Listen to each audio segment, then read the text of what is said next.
Hello, good afternoon, and welcome once again to Illuminated Page. Tonight, we return to the pages of Horror on the Orient Express, Call of Cthulhu 7th Edition Adventure from Chaosium Incorporated.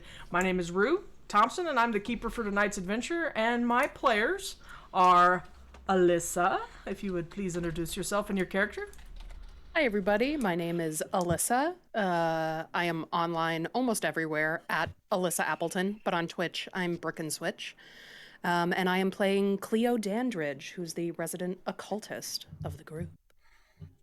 And next to her in the layout is Alla. Hi, I'm Alla Zilla. Do lots of things. I can't speak about most of them at the moment, but I will later. But I am playing Emily Bront, who is our veteran of the Great War and babysitter. Very good, That's very true. good. And let me know, chat, if audio is weird. We're trying to keep it level, but sometimes we get excited and sometimes we get really, really grave. So just let me know. Next on my list is Shawn in the lower left-hand corner.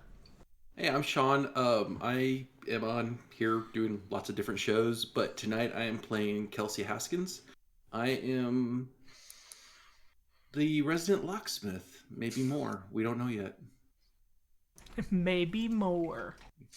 And then next to him is Matt.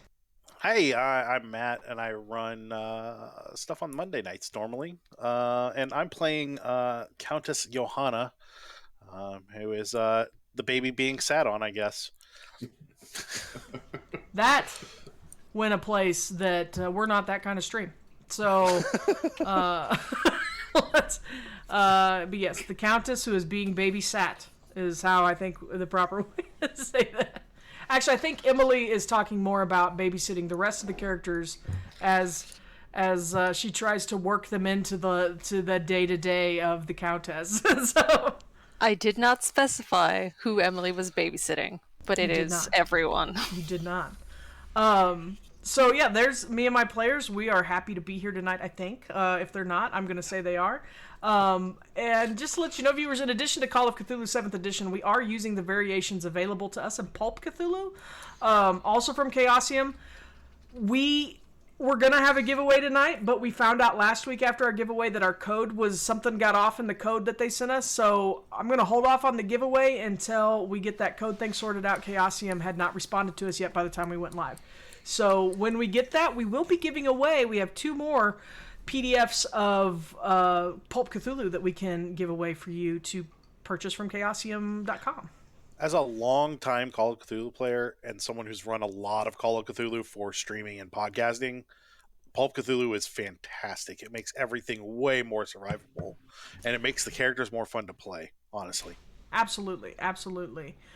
We've had a lot of fun with it. I like, after playing vanilla, if you will, Call of Cthulhu 7th Edition, the previous 3 seasons on Illuminated Page, I do like some of the options that are available, just even with, like, even if we did nothing else from Pulp except for increase the HP and do some of the luck spins that are available, it's way more survivable and adds a little bit more risk. You can take different risks as players. Mm-hmm. So I don't feel paranoid yet. Yeah, but yeah. No. Give it time. Yeah, give us a moment. So that's our show for tonight. Just a quick rundown of what's coming up this week on the channel. Here on Rick and Rasp, we do have Star Trek: The Voyages of tomorrow night at 7 p.m. Tuesday, we have the world premiere. That sounds really uppity. We have the world premiere of By Leaps and Bounties, a 7th Sea 2nd edition playthrough helmed by Danny Delisle, who has written for 7th Sea, Ninja Crusade, Ironbound that one's about witches, right? Yeah, I think it's about, sorry, John is not paying attention to me, but Ironbound is about witches, and she was one of the creators of that one. It's a very fun system. We did do a playthrough of it on this channel back when it was Quiet Gentlemen. So look for that if you're interested. And let's see what else is coming. Thursday night, we do not have Ninjas. Ninjas premiered last Thursday. And then, actually, I think that's it for this week. For once. We have a week where we only have 3 shows. Yeah, it's a light week. It's a light week. A light week. Yeah. Whew. So, but yes, please join us for those if you like what we do here. And with one more thank you to everyone out there for tuning in, allow me to recapitulate recent events. Real quick, Roxy, we've got a luck advance in the chat. Already? Yeah. Okay. Thanks, David. Yeah, thanks, David. So go ahead, because I was going to get to this in a minute, but because we have one in the chat, let's go ahead and do the luck advance now. That is a thing that we do on the show. You can purchase with your channel points. But you guys get to do 2 because I give you one at the beginning of every episode. So remember that, David. Save that for later. Is the rule that we just add a D10 or that we have to roll above the luck to add a D10? I just let you roll a D6. A D6 and better. add that. Yeah, you add a D6 to your luck. And do that twice. But save that, David. Nice. Save it. And for everybody, so we know, we've already been also given a reroll for the table, so... 2 rerolls for the table. Is it 2 rerolls now? Yep. Good God. Awesome. No, we appreciate... I believe some of us have from last week as well. Yeah, personal reroll. Oh, yes, and if you had some from last week, please, if you have that noted down, I did say that you could keep those, so no worries. I really appreciate all the interaction from the chat, guys. Really, really appreciate it. Thank you so much. I will feign frustration, but I really do like it, so it's good. Because when I'm a player, I want those rerolls, and I want that luck advance. So I am not gonna hate on that. Okay. So may I proceed to my recapitulation? Yeah. Please? Thank you. All right. As 1923 dawned on Monday, January 1st, our investigators were invited to attend the Challenger Trust banquet lecture as guests of the night's honored speaker, Professor Julius Smith. At that banquet, he presented a cogent argument for the application of the methodology of science to the subject of magic, and mentioned a little bit the possibility of trying to open gates wherein a user, the individual, could travel up and down through space, time, and even into other dimensions. As they parted that evening, he invited them to meet him the next night at the Oriental Club, his favorite hangout. While they were talking, they did notice a man, one they'd seen at an occult bookshop earlier in the week, paying attention to their conversation. But when they tried to go after him, he did disappear into the crowd. The following day, Countess Rinaldi Stott asked the book dealer if he could remember anything about the man, and then scheduled a meeting with the professor of archaeology at the Imperial College for the next day. So does that sound like I covered everything pretty simply? Okay. Yeah. So we are still in Thursday, January 4th. The meeting with the archaeologist, they could not meet today, but you just have left the bookshop where you got some information about the man that had been there. What would you like to... Now, the meeting at the Oriental Club is later this evening. We can jump to that. And one thing I do want to point out, which I didn't really think about because I am a independent woman of the 21st century. The Oriental Club is actually a gentleman-only club, and we only have one gentleman on our staff. Now, I have no problem. My co-producer and my partner, John, has been like, screw it. Doesn't matter. That's a thing that doesn't need to exist. It's a fictional story. I'm fine with that. Yeah. We can, I mean, the Countess is the Countess. She could just be like, I have peerage in Austria. Get out of here. Let me in. I was invited here. So, however we want to play that, we can do it. It could also just be a gentleman-only club unless invited kind of thing. And since we're invited. I have no issues with that whatsoever because screw that. They, in fact, did not allow women to be members until 2010. I mean, we can all put on some pants and they can try to keep us out. I mean, for a second I was like, tell them they have a ghost. I'm here to investigate. Here to deal with your ghost. It's gonna be like showing up like in the Ghostbusters at the fancy hotel. It'd be fantastic. I love that part of Ghostbusters, to be quite honest. There's a lot of parts of Ghostbusters that are great. It was the movie I could recite by the time I was 3, so I don't know what that says about my parents. Just makes me feel so old. Well, I'm sorry, Shawn. You weren't that much older. 13, I guess. Yeah.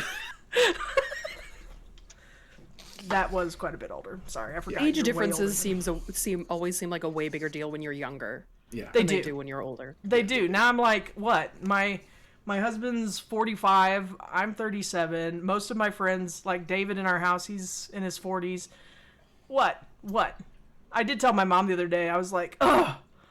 I griped about being old, and I was like, ugh, I'm almost 40. And she was like, well, try being a mom of someone who's gonna be 40. And I was like, shut up. You're not that old. So yes, anyway, we're busted into this club. Yeah, one way or another. Into this club. Yes. All right. They can try to keep us out. They can try, they will fail. Let me get a bookmark. One thing I will say, Chaosium, next time you're gonna do like an omnibus or a 2-volume set of like a 6-volume adventure. Oh jeez.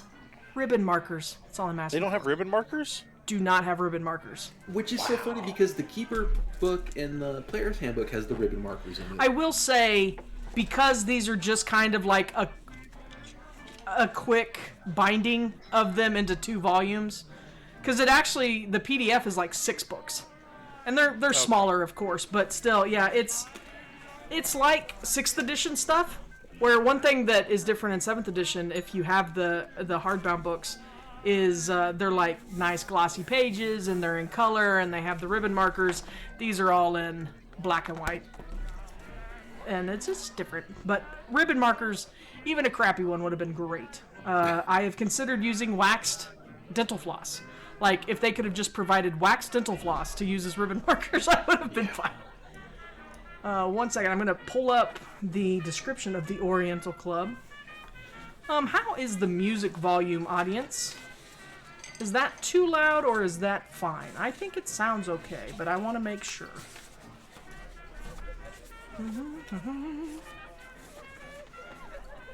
I'm not looking at chat, so if someone sees something negative, let me know. All right.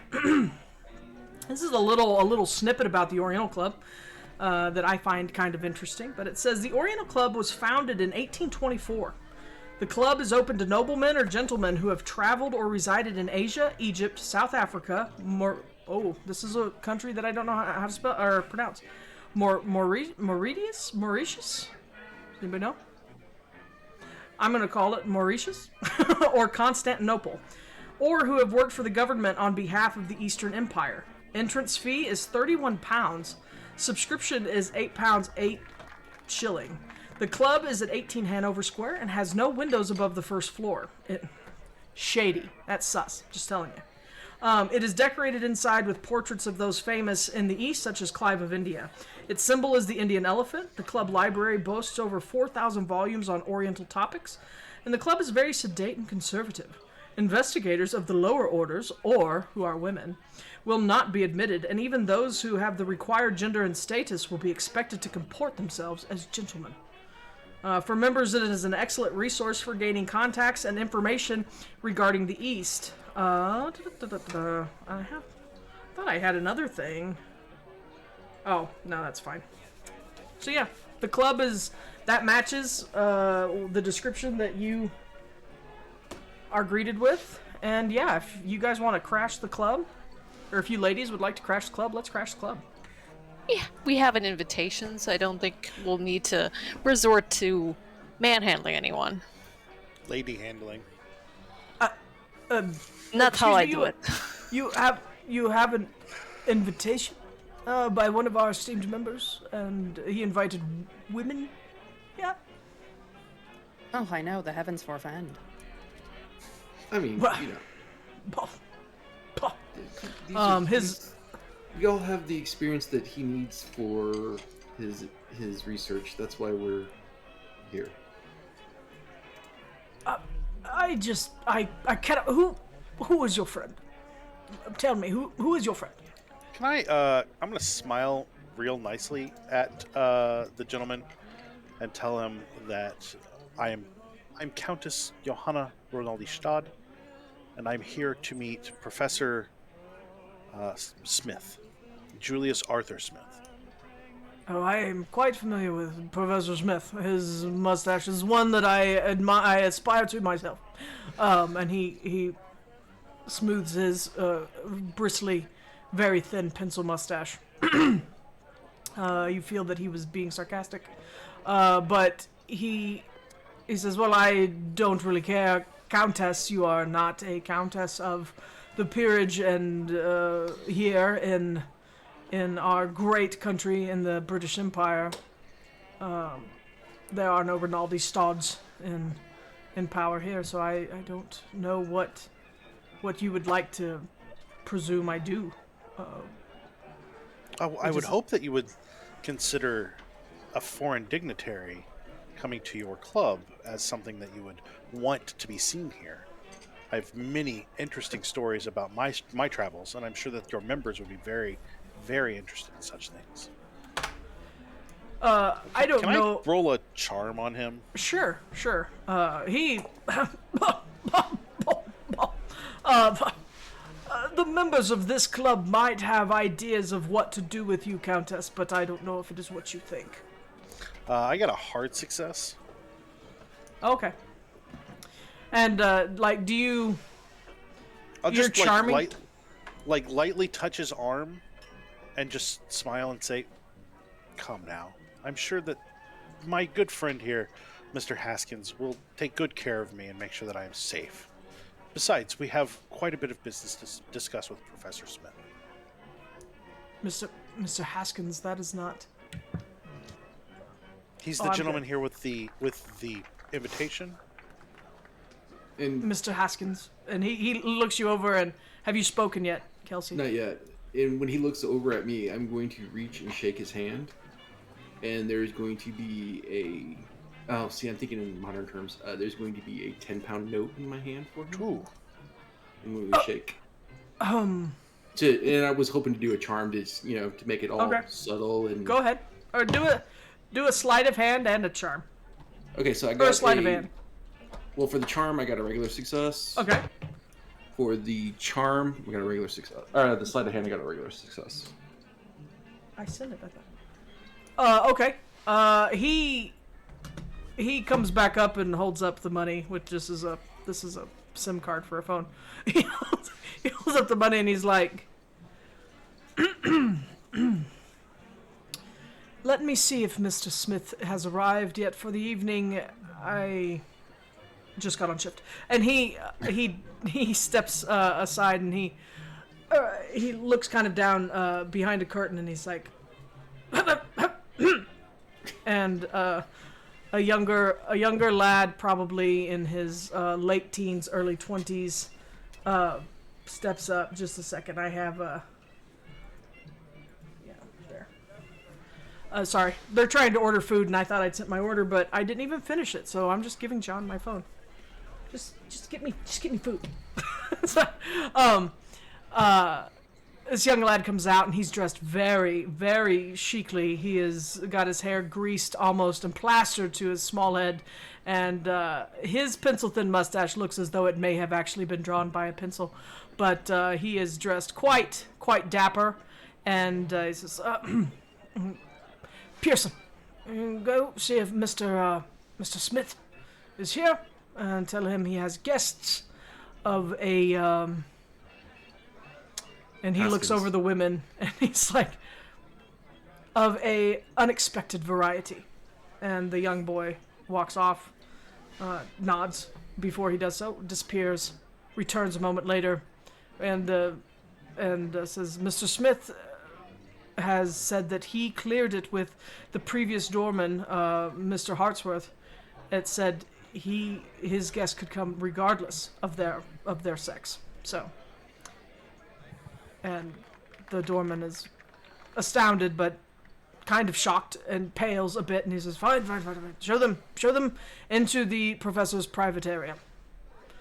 And you are led through a couple velvet curtains, or veils, if you will, and down a hallway into a quiet room where the professor is waiting alone. So you will not be espied by any of the other men at this gentleman's club. And he has set up a room with...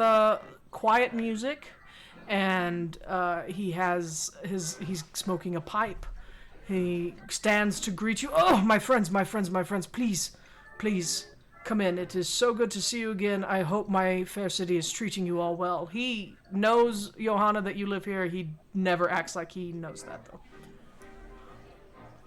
Okay. It's been pleasant. A little colder than I'm used to. I mean, Chicago's cold, but this is a kind of damp cold. I've never been to Chicago, but I also thought it was quite damp there, is it not? Isn't it on some sort of huge lake? Breezier. Interesting. More wind.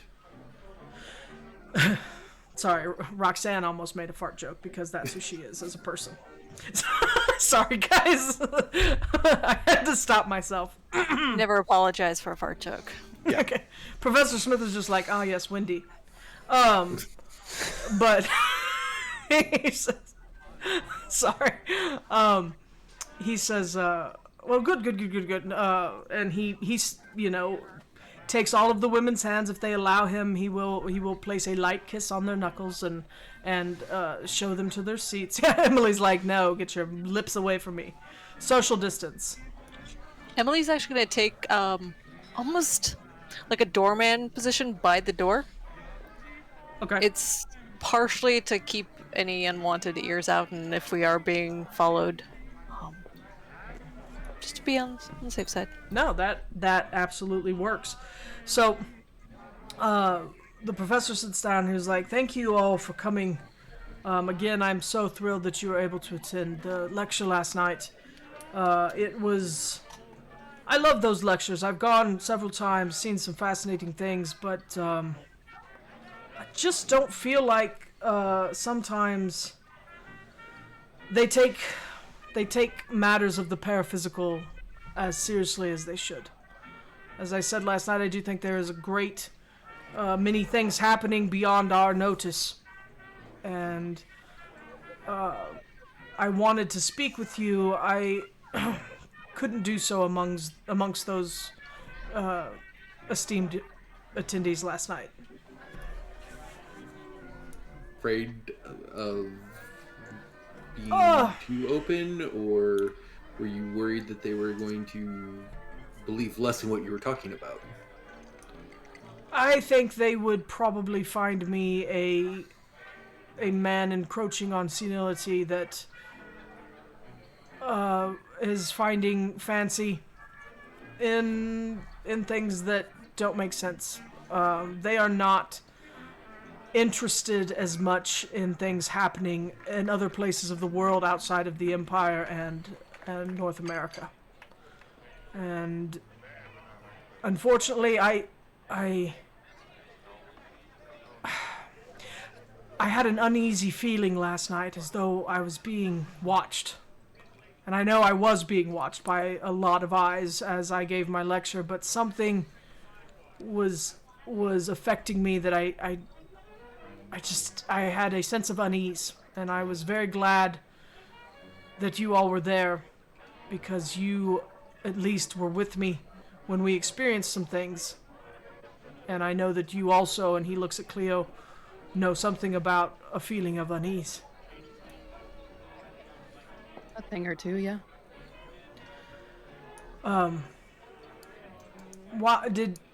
I hope everyone treated you kindly last night, or at least not openly rudely.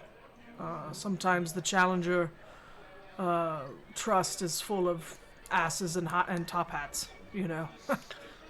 The only reception that I did not care for was a gentleman with a mustache that seemed to be watching us intently. And he was someone that we had run into, that Cleo and I had run into at my favorite bookstore. A mustached gentleman, you say. Do you have any further description of him? There were a lot of mustaches, including my I'll own. describe him as best I can. I know that he had his facial hair was not proper British. Was he described as like Turkish background or Turkish heritage? The one in the bookshop seemed to have maybe a Turkish accent. The mustache was described as, like, once you took it in, and the way that it was shaped and cut and the length to which it had grown marked him, to anyone familiar with British society. It was decidedly foreign in nature. You didn't see those amongst who you would have expected at the Challenger Trust. I did speak with the shopkeep there at the bookstore, and he said that the gentleman was inquiring about books about history and occult, specifically the Byzantine Empire and the fraternity of the something Brotherhood. My handwriting is atrocious. Oh, Brothers of the Skin. Yeah. There we go. Skin. That makes sense. Really? Yes. They said that. Yeah, that was what the mustached gentleman was inquiring about. Okay. Are you familiar with the Brotherhood? Give me a psychology roll. Whoever would like to make one. Or I will even take psychoanalysis in the case of Cleo. I am going to spend 4 points to get a success. Nice. Okay. Ooh, that is a 7. That is an extreme success. Your dice are choice. I'm too busy making sure that we have another exit because I'm not paying 100% to the No professor. worries, Yeah. no worries. Emily is the same way. She's sort of like listening in, but also kind of listening for any activity at the door. Which is also my way to say I rolled bad. You see on his features that he, as soon as you say the Brothers of the Skin, his face pales. becomes noticeably ashen, and he kind of he breathes heavily, and he takes a long draw off of his pipe, and you notice as he exhales, his breathing is a little ragged, and as he reaches for his drink, his hands are shaking. He tries to comport himself a bit differently. He tries to say, as he grabs his drink, he says, I didn't even think, and as he's holding it, you hear the ice cube in the bottom kind of clink the side, and he says, would any of you like a drink before we get started? Of course. Tea. Hot tea if you have it. And he takes out her flask. Yeah. When Kelsey asks for hot tea and says if you have it, the professor actually, you see the corner of his mouth twitch just a little bit, like almost his face lightens just a bit. And Beddoes, who I did not say was in here, but of course he is, because his beloved and manservant is always at within 3 feet, of Professor Smith. Kind of goes, oh, of course we have tea. Of course we have tea. And Julius he says, Beddoes, please fetch whatever they would like. And join us as quickly as you can. He continues to drink. He's like, I would like to wait for Beddoes if I may. He knows this story, but I would rather... I just feel comforted when he's here. I'd like to have this room... I don't want the doors to open while I'm speaking, if you understand. Yes. So a few minutes later, Beddoes comes back in, and the professor waits for you all to take what drinks you did ask for, if you asked for any, and his hands are still kind of shakily tapping the table lightly. It's a lovely mahogany table with some with a velvet accent in the center, and it's he waits, and when he feels that everything, when the time is right, he starts his tale, and he says, the Brothers of the Skin I have heard of, not in a very long time, nor have I given them a lot of thought. As you can imagine, maybe from their name, that they're not someone that you want to talk about very often. Years ago, I ran afoul of the brothers on a trip into Constantinople.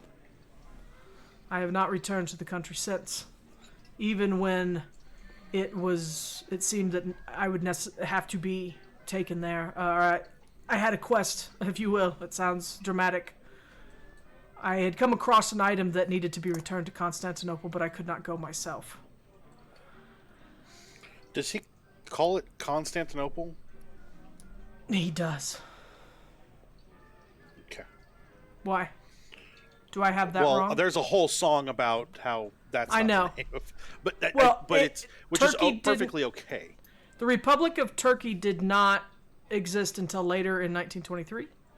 Oh, okay. And this was... that's when it changed. Yeah, and this was... he says years and years and years ago, to the point, and he says, when I came across this item of importance, I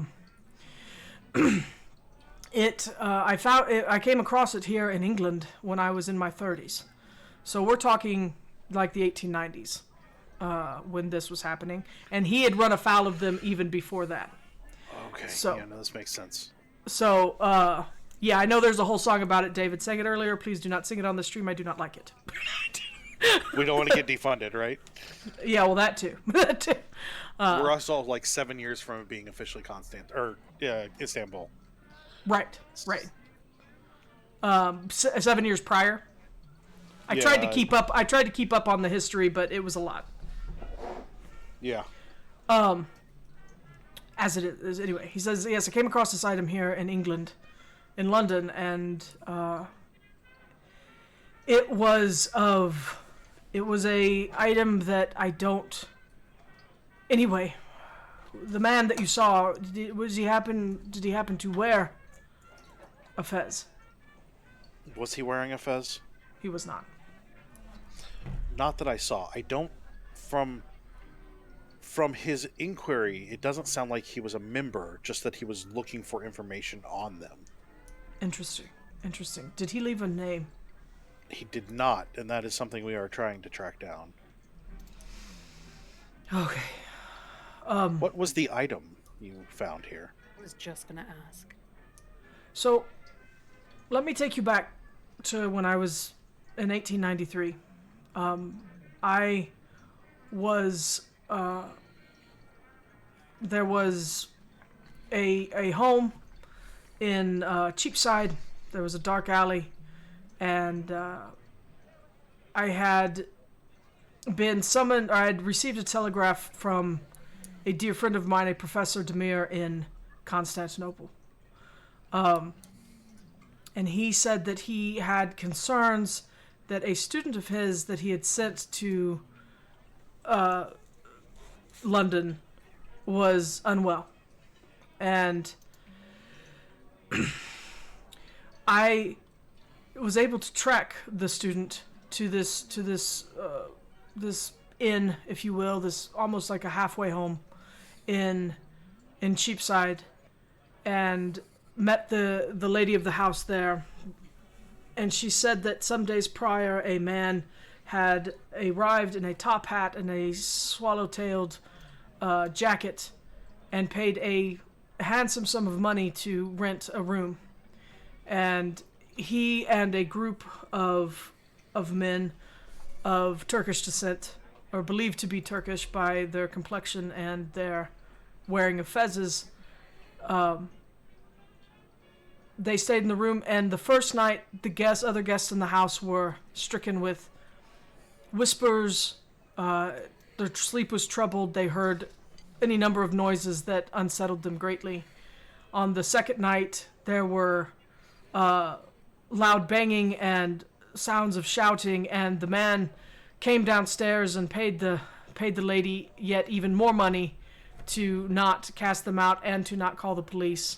And on the third night, much the same. By the fourth night,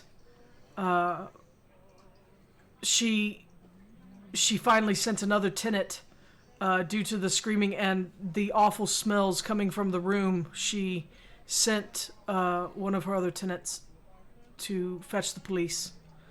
And while the police were being fetched, the other men cleared out, leaving someone in the room on the bed.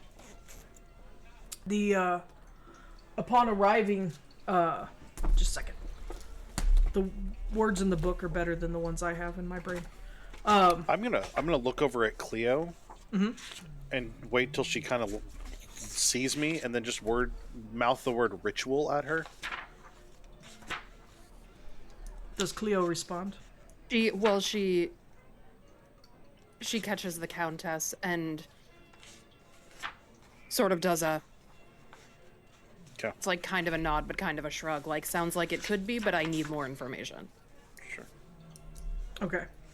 Let's see here.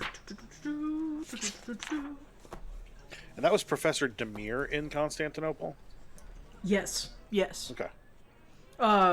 And if you say, I'll go ahead. If the Countess does say that, if you're taking notes, he's gonna say, yes, Professor Demir is a dear friend of mine, and I trust him implicitly. He saved my life once already by this time. Yeah, the Countess would have taken a notebook out of her jacket pocket and had been writing some of this down. So you were saying, Roxy, on the fourth night when the police were summoned, they had cleared out and left someone behind on the bed, correct? Yes. Okay. So, let me just read to you a description of this scene. The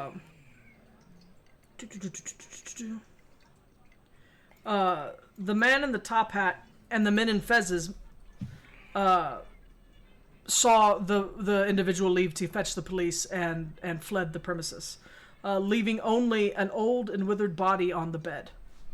The police came and called in a police doctor, Dr. Hobbs, and the man on the bed whispered simply my name, at which point I was fetched to come to the area. When in fact the police came and escorted me out of the home, not knowing what attachment to the issue or to the incident I had.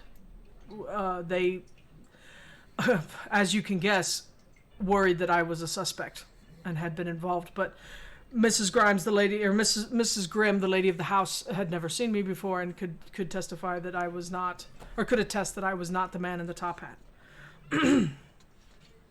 And so on the bed, I was met with a diseased man. And looking at him, I worried that this was actually not an old man as it seemed, but the student of my friend, Professor Demir.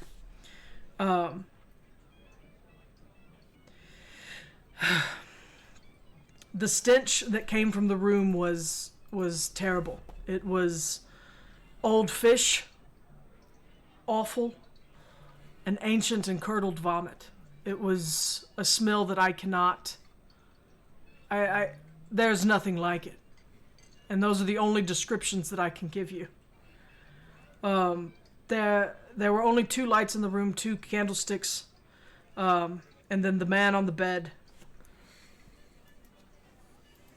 There are scraps of old food, discarded notes, and pieces of paper. It looks as if someone has been here for a while, but the stench seemed to emanate from the man on the bed.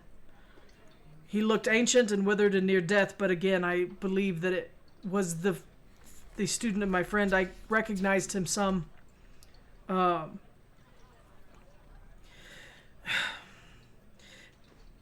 Upon his head was a fez. And it was a very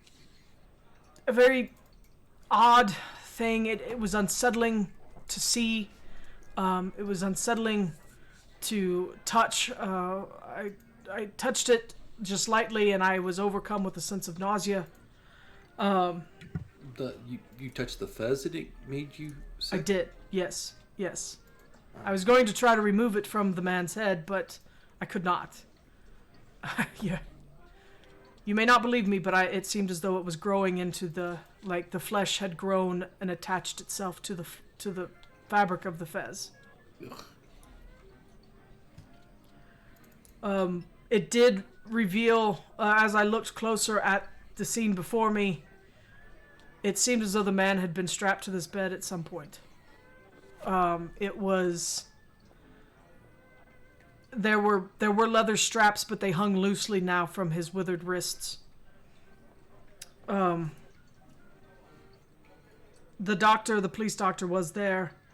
And he says,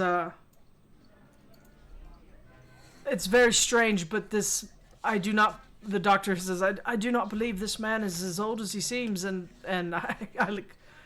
I wanted to almost laugh, but I said, I feel that is likely the case. He looks familiar to me. And the police doctor was quite interested in me also at that point, but again, I did not... I think he could also tell that I was as stunned as anyone else, but... As I examined the fez on the man's head, it said, like I said, the flesh seemed to grow into the rim of the fez, pushing through his hair. Like, it wasn't just like, oh, it was sitting on his head and I couldn't get it off. It was, his hair looked to part, and the flesh was connected to the fez itself. Like it grew up out of his head? Yes. Yes. I know it sounds fantastic, but I don't have another description for it, if you understand.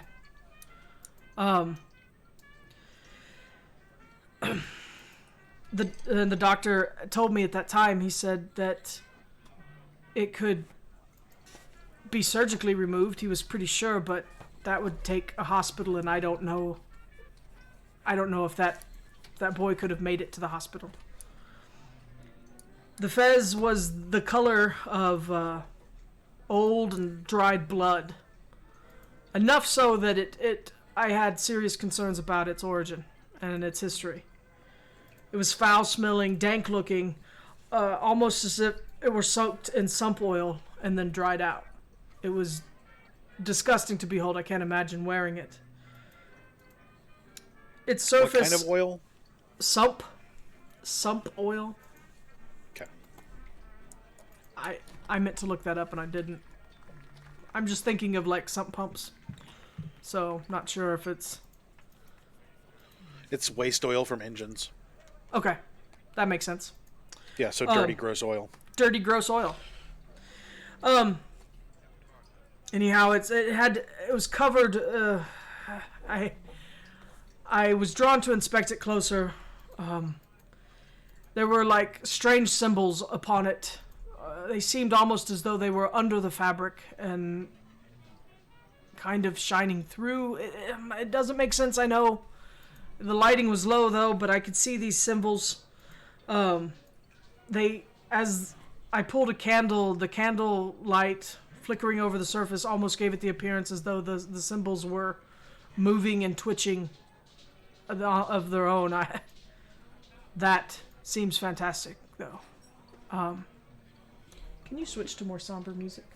Sorry, this is a little too happy for what I'm doing.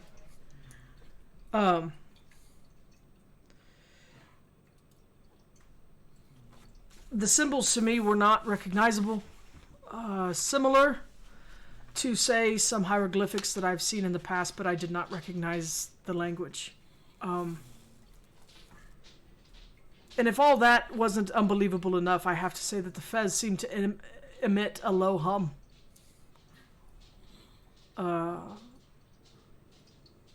Like, the closer I got, the more I could hear, like, whispering, but very soft, strange whispering.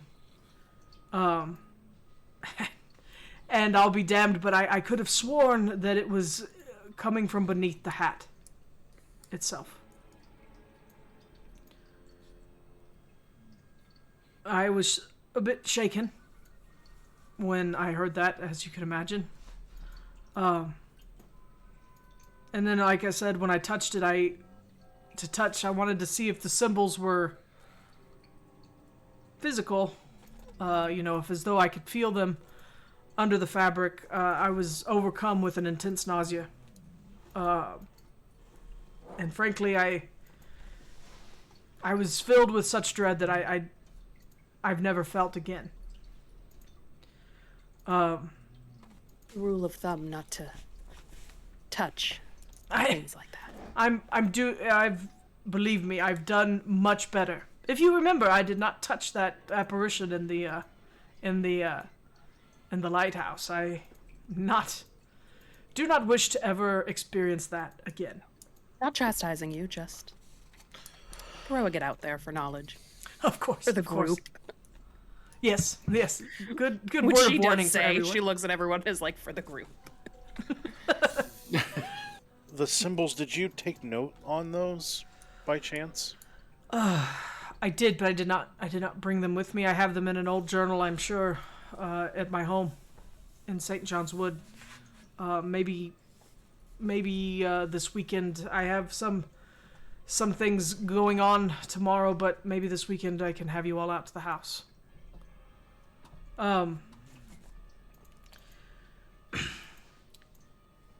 Once I had looked at the fez, and when I was trying to recover from the nausea, and kind of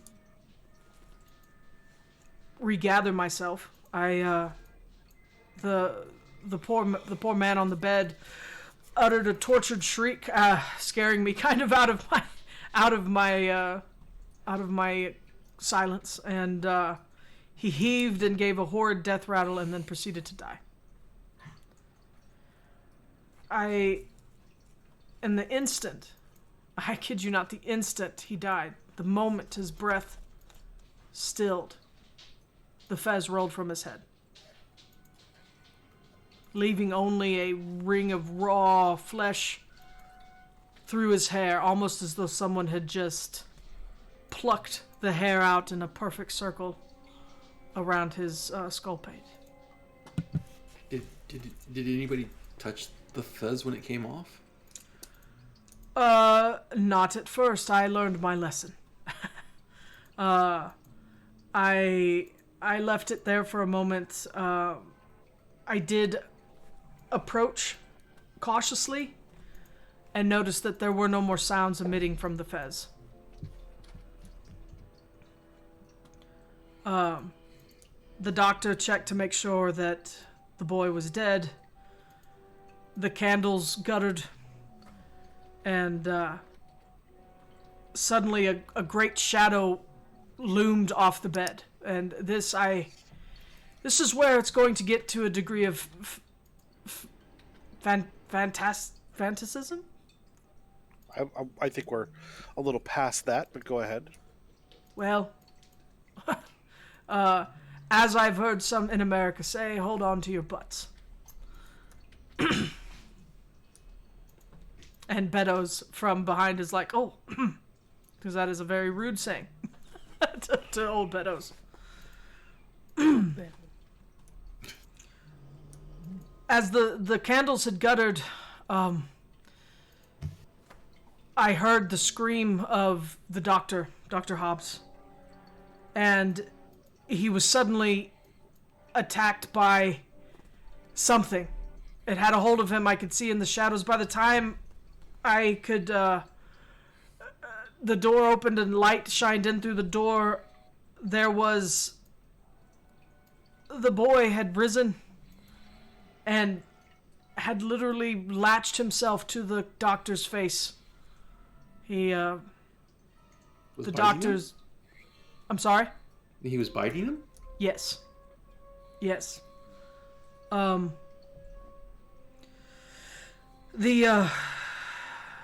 I don't like remembering this, and there is a lot to remember, but they say that trauma helps you forget. Sometimes your brain blocks up traumatic events. I have only ever seen... I have more details about this event than anything else that has ever happened in my life, save for perhaps my wife's face. I remember more about this night, and I wish I couldn't, but I see it when I sleep, or don't sleep, as it were. The being's head seemed to elongate from where the ring had been. And he did, when he pulled away from the doctor was left with no flesh on his jaw or below his nose.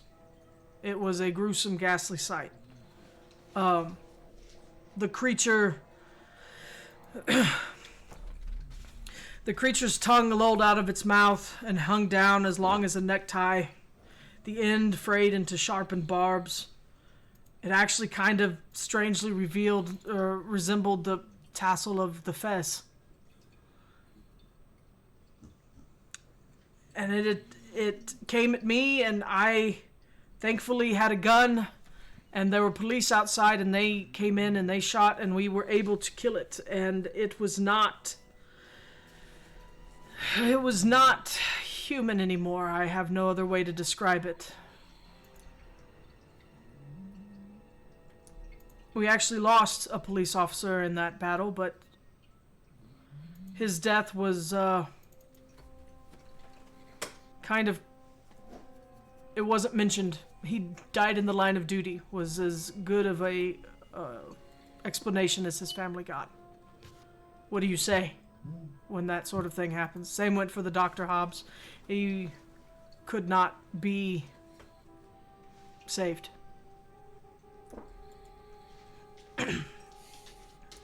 And so, not discounting what you're telling us. So you think that the man that we saw at the Challenger event last night and the one that we saw in the library could be tied to this? I don't know, but I have not. The sense of dread that I had that weighed on me last night. That is the only thing that I can think of. And, or perhaps the event, as I said, the Fez at that point, I knew the Fez had to be an evil object, and I wanted it to be destroyed, but no matter what they did, it didn't destroy. Or they tried to immolate it, it did not light a blaze. They tried to shoot it, it would not take a wound. You could not, and I told them not to touch it. You know what it's like when you... I told you what it was like when you touched it. But one of the police eventually did after the thing was... after the thing that was the student died. And he seemed to have no ill effects. Maybe a mild queasy feeling, but it was fine. We put it in a box, and it was given to me. The police had no interest in taking it into custody. And I found friends that could, after some research, I found friends that could possibly take it back to Constantinople, as I felt that that's where it needed to be. After Professor Demir seemed to understand what it was, who it belonged to, or where it at least had come from in this instance. But as I said, I could not go. So I had to send others to deal with it. I never learned the outcome of that incident. Hopefully no one's wearing it. Can I roll occult to see if there's anything of that I can attach to that at all? Sure. Nope. Nope. I was going to ask if... hold on. I was going to ask if Cleo could... or if I could roll anything to see if any portion of this pings in Cleo's mind as anything. Sure. First, let me ask you a question. Yes. In your occult studies, would you have spent any time studying more global, like more international things? Like, would you have studied that kind of Eurasian horrors and things I think like not necessarily as extensively as she did certain other things, but it's one of those things that it's like as she started studying, it was like one thing led to another thing, led to another thing, led to another thing, which kind of led her to a universal study. Okay, that's fine. Go ahead. I am going to require a hard success on this one. That's fine. I rolled a 17, which on the nose is an extreme success. Fantastic. Okay. You have heard of things like this. Maybe not this specific thing. The Fez itself is not something that you're familiar with, but you are familiar with other items that have been tainted in such a way that they become, a cursed object, essentially. You are familiar with other types of cursed objects that once donned, if they are a piece of clothing or a piece of jewelry or something, will attach themselves to the wearer in such a way that they cannot be removed, and depending on the level of the curse or whatever is influence, whatever baleful influence is on that item, applies or can affect people in the ways that have been described. The nausea, perhaps turning them into some type of undead servitor of the item, things like that. So, so you do have some awareness of things like this, even if it's not this specific item. Yeah. To which she basically says, I've heard of such objects. Not the Fez specifically, but items that can produce a similar result. Yes. Any other questions before I go on? Were there any symbols on the floor or on the candles? No, the room other than the fez itself, there was nothing. The fez and the body, there was nothing else that implied that any sort of ritual had occurred. Clearly, it had. Something was going on. There was something being done to this poor boy, and I immediately messaged my friend and Professor Demir, and thankfully, his response was fairly swift as it can be. And he was the one who encouraged that the fez must be returned to the area and that I could not go because I had run afoul some years previous in working with Professor Demir of an individual named Salem Makret. And he, by this time, 30 years ago, by this time he had began to form a cult. And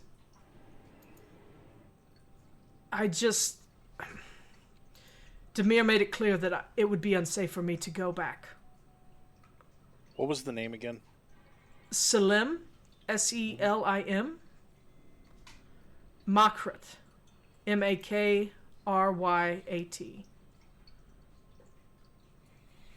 Demir was convinced that if I were to return to the east, that I would indeed, it would mean my certain death. The cult has gained enough influence there and that, my friends, I believe to be the Brothers of the Skin. And so the Salim Makri is the one that's responsible for the fez in this cult? That's who we believe was at least performing the ritual, yes.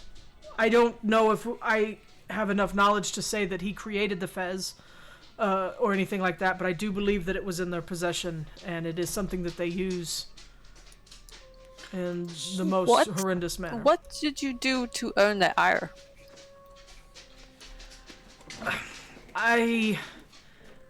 At the time, I didn't know he was, anyone beyond just a man, and I found his interest in artifacts and things a bit strange. He seemed a little... I did not always believe in what I believe now, as I'm sure you can assume. I'm sure it's safe to assume this has not always been my work. And we came across other artifacts that he was very interested in, and he was trying to get through unsavory means, and I caught him. And I responded as any upstanding gentleman would in a foreign country, and that... and yeah, so we just did not... It wasn't anything serious. He was very interested in objects and was interested in getting them by any means necessary, and I guess wouldn't let him kill me to take a thing, and didn't want him to kill anyone else, so I alerted authorities to him, and You say kill you, was he trying to get something from you, or are you just using that in the general sense? I was part of a dig in the area, and he was just trying to get into the dig site to get a hold of what we were uncovering, and it was honestly it was a matter. It was an item of historical importance, but even now, believing what I believe about things, I don't believe it was anything paraphysical. Does the description of Salim match the description of the gentleman in the top hat? No. The gentleman in the top hat was definitely an Englishman. Okay. Born and bred, white-skinned, very gentlemanly. Professor, if I may, so you had a evil fez, correct? Mm-hmm. And I mean, I would call it evil, wouldn't you? And the best solution for it was to send it back where it came from to the person that... No, not to the person that had it, but to my friend. It needed to go back to my friend because he could deal with it. He knew more about what was happening. He was dealing with Gotcha. Salim and his followers. He was dealing with that. I wanted my other friends, the other group that I sent, I wanted them to go to him. So the Demir was going to destroy it, or... Yes. Again. But you don't know if he did or not. I don't know what transpired. I did not receive... The last missive that I received from my friend was that they had arrived with the item. And that was 30 years ago? You have not heard from them since? I have not. They are dead. Did you ever get confirmation that it was received? Again, the last missive I got from Demir came by telegraph, and it was that they had arrived with the item. He did not mention the Fez by name in his telegram, but again, I trust him implicitly. Is there a way for us to look up whether or not Professor Demir is dead? Not at this moment, but I mean, eventually, yes. Okay. Well, we can do that from London, I guess is what I'm asking. Perhaps. You could probably telegram somewhere. You could probably send some type of telegram and a request. It probably would not be fast. Where was he a professor at? I know it's Constantinople. Is there a college? There probably is. Let me see. Talk amongst yourselves. Even then, 30, 40 years ago, that's before the war, even. If there were records, they might have been destroyed. It's true. I mean, if there was records here in London that Demir was dead, don't you... I mean, I would assume Professor They would Smith not be here in London. They would be in Constantinople. We could also send a telegram to the college that he was at, assuming it didn't get destroyed in the war or something. Yeah, I'm trying to find if I have information on that, and I don't know that I do. Just one second. You'd think that I would have written that down, but I forgot. Honestly, these modules, especially the big ones like this, there's so much freaking information. And if you make up any bit of it, later you're going to find out you made up the wrong part, and it throws off a lot, and then you have to compensate a bunch. A lot. I learned that one the hard way with masks. The first time around, I switched to pyramids, so every time I read it in the book, I got real confused. Yeah, nice. Yeah, it's let's see. Where in the heck? We could just hand wave and call it the let's University hand wave of it. I'll come Constantinople. We'll say, the College of Important Scary Stuff in Constantinople is where he was. And if I find it, we will fix it. That's okay. Later. That's a good placeholder. We'll fix it in post. Yeah. As the one who's actually in the entertainment industry laughs. It's like... Something never to say. Yeah. So he tells you this fantastical story, essentially. Hopefully you got the gist of it from my scattered rambling. But he was you can tell by talking to him that this was a very traumatic event for him. And talking about it now, after so long, he does have a lot of information, a lot of details that you would think would have faded, and maybe you do think has faded. But you can see that he is quite sincere in what he's telling you. And go ahead and give me another psychology roll if you don't mind. Nope. No. Can I do psychoanalysis or straight you psychology? Can. I will let you do a psychoanalysis. Honestly, I don't understand necessarily the difference, but you are kind of getting a state of his psyche at the moment. As I understand the rules, psychoanalysis is a longer deal to kind of take away people's insanities. So it's for Oh, it's for okay. healing. So it's your That's first fine. aid instead of reading people. Well, I think in this case, this kind of I'm gonna let it Oh, apply. Yeah, no, absolutely. You definitely should, however you feel best. I just like that is Makes a sense. small difference. I have a regular success. Fantastic. So, you can tell that him sharing this with you, you get the impression that to him this is not like a catharsis. This is you get a deep sense of regret that he has to share this with you. You feel from him that that this is something that he has borne the burden of primarily for a very long time alone, and the fact that he doesn't know the conclusion of it worries him, and the fact that it's perhaps coming up again worries him greatly. And you do see that for all of you, this does feel like grasping at weird straws. Like, what does one Turkish man in a bookstore or that pops up at an event, how does this tie to this? But he is clearly scarred. And at the mention of the Brothers of the Skin, that is what has led him to this. He doesn't know why, but he is concerned that perhaps the Brothers of the Skin are looking for him and have found him. Professor, have you had any further contact or interaction with the Brotherhoods of the Skin, or is this the one instance? This is honestly the first time. This is the first time anyone has mentioned it in my presence in 30 years. Professor, if I may, so you said you had a feeling last night.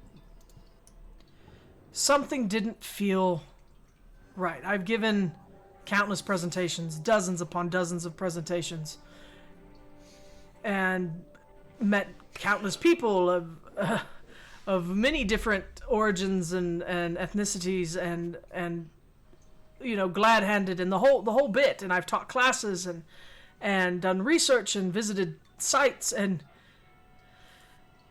never have I felt the way that I felt last night. Was it at all, and I apologize if I'm bringing up horrible memories for you, but was the feeling at all like what you experienced when you were around that Fez and that poor boy? That is the closest to the sense of dread that I have come in 30 years. So, like I said, when I touched the Fez, I had the nausea, and I had visions of terror and not even anything specific. It was just like there was an overwhelming sense of hopelessness and darkness that just kind of, in that one touch, I had to take a moment to kind of recenter myself. And last night I just had the inklings, even when I've been around apparitions and I've been around what I believe are thin spots in the veils through which, you know, these gates that I keep talking about may be able to be made. I've gotten a prickling of the skin, or the hairs, the fine hairs standing on end. This was that, and also that tinge of hopelessness that drew my memory back to that night and made it fresh again for me. I did not see the man that you saw, though. And honestly, how old would you say the man was? He looked like he was in his 30s, didn't he?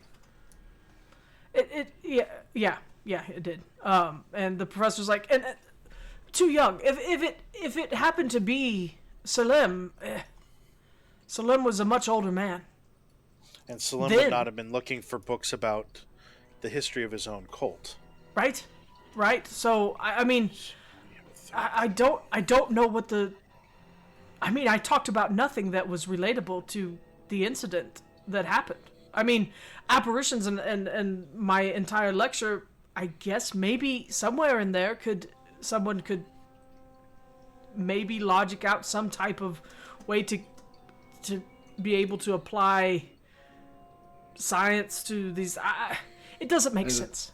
I don't understand. You're right. That's a strong leap from apparitions to face-eating corpse. Exactly. I just. Not as far a leap as you might think. And the professor wanna gives you know a that. sidelong glance, terms Cleo, of- Of course, in terms of on the surface, of course, they don't seem like they're the same thing at all. But if you're talking about it in terms of an overall belief in the occult or in entities and other spirits and gateways and these things, it's not so far a leap to say, well, if this exists, this must exist too, Well, is all I'm saying.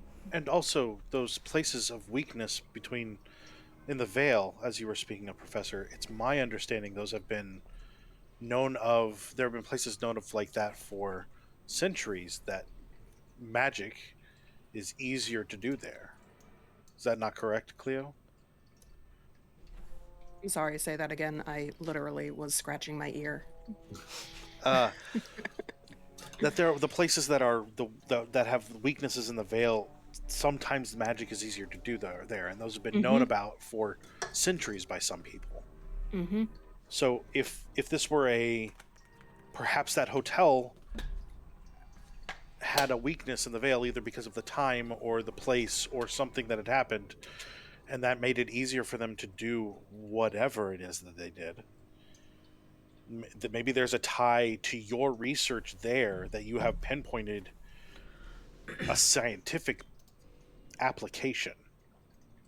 Or it was just a really out of the way place for them to do some shady stuff that they weren't going to get caught by. Why would you do it in a hotel, though? Yeah, I don't. It sounded more like a boarding house, not a hotel.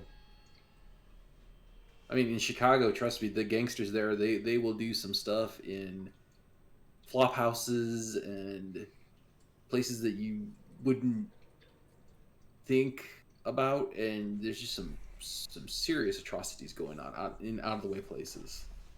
Especially if you can pay someone off. I assume Cheapside in London is just a lower income area. It is a lower income kind Okay. of, yeah. I mean, It's it kind of says it in its name, but I just wanted to verify. the English have a very blunt way of speaking, and and like naming things. But Do you have any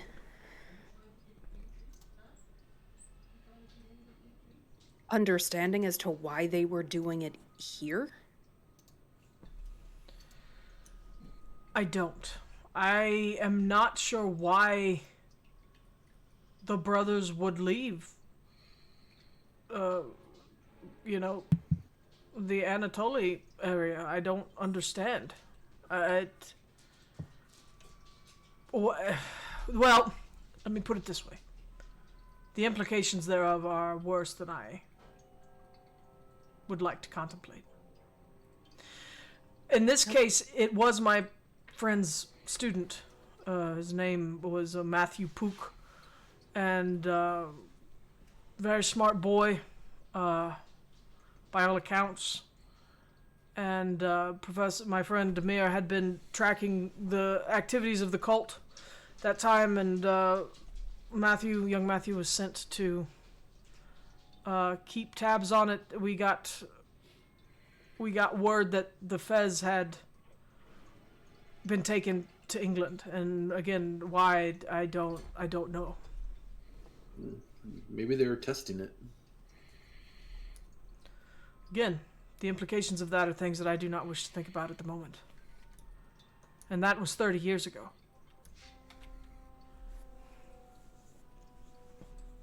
So the Brothers of the Skin have been around for 30 or so years? Longer than that, but not that much longer. Within my lifetime. So, and I'm going to look at Cleo. So that's what, relatively new for cults? I mean, I would have thought cults would have been like around forever. Yes and no. It depends on the cult. Give me intelligence rolls. For all of us? Yes. Oh. How's it going? Ooh. Is chat going okay? Just been quiet? Ooh. Ooh. Ooh, I got a hard success. I got a extreme success. Also an extreme success. Yeah. Also an extreme success. Nice. We're just a bunch of smarties. You guys are a bunch of We can read. intelligent heroes. I'm going to say this is just a little GM's tip here. The information you're getting is from Professor Smith's perspective, so his knowledge of the history of the cult may not be as complete as he might think it is. But This he's is what under he- the impression that Salim Yes. founded the cult itself. Yes. Okay. So, he is confident in that. So, but again, his knowledge may be lacking. Demir knew far more than And outside Smith of the did. character, Smith is more of a ghost hunter, maybe not an expert in the occult and He things is, of that nature. as far as he has ever made you aware, he is a professor of the paraphysical, or a researcher of the paraphysical. So the beyond normal, the I think that's paraphysicality is his study. So supernatural, outside the bounds, extraordinary kind of things, wherein ghosts, any kind of that, what we I guess consider paranormal research now, I think would fall into what he's discussing. And So he's also expert on it. going beyond what we can physically see or interact with. But not necessarily the expert on a cult or cults in general. No, not at all.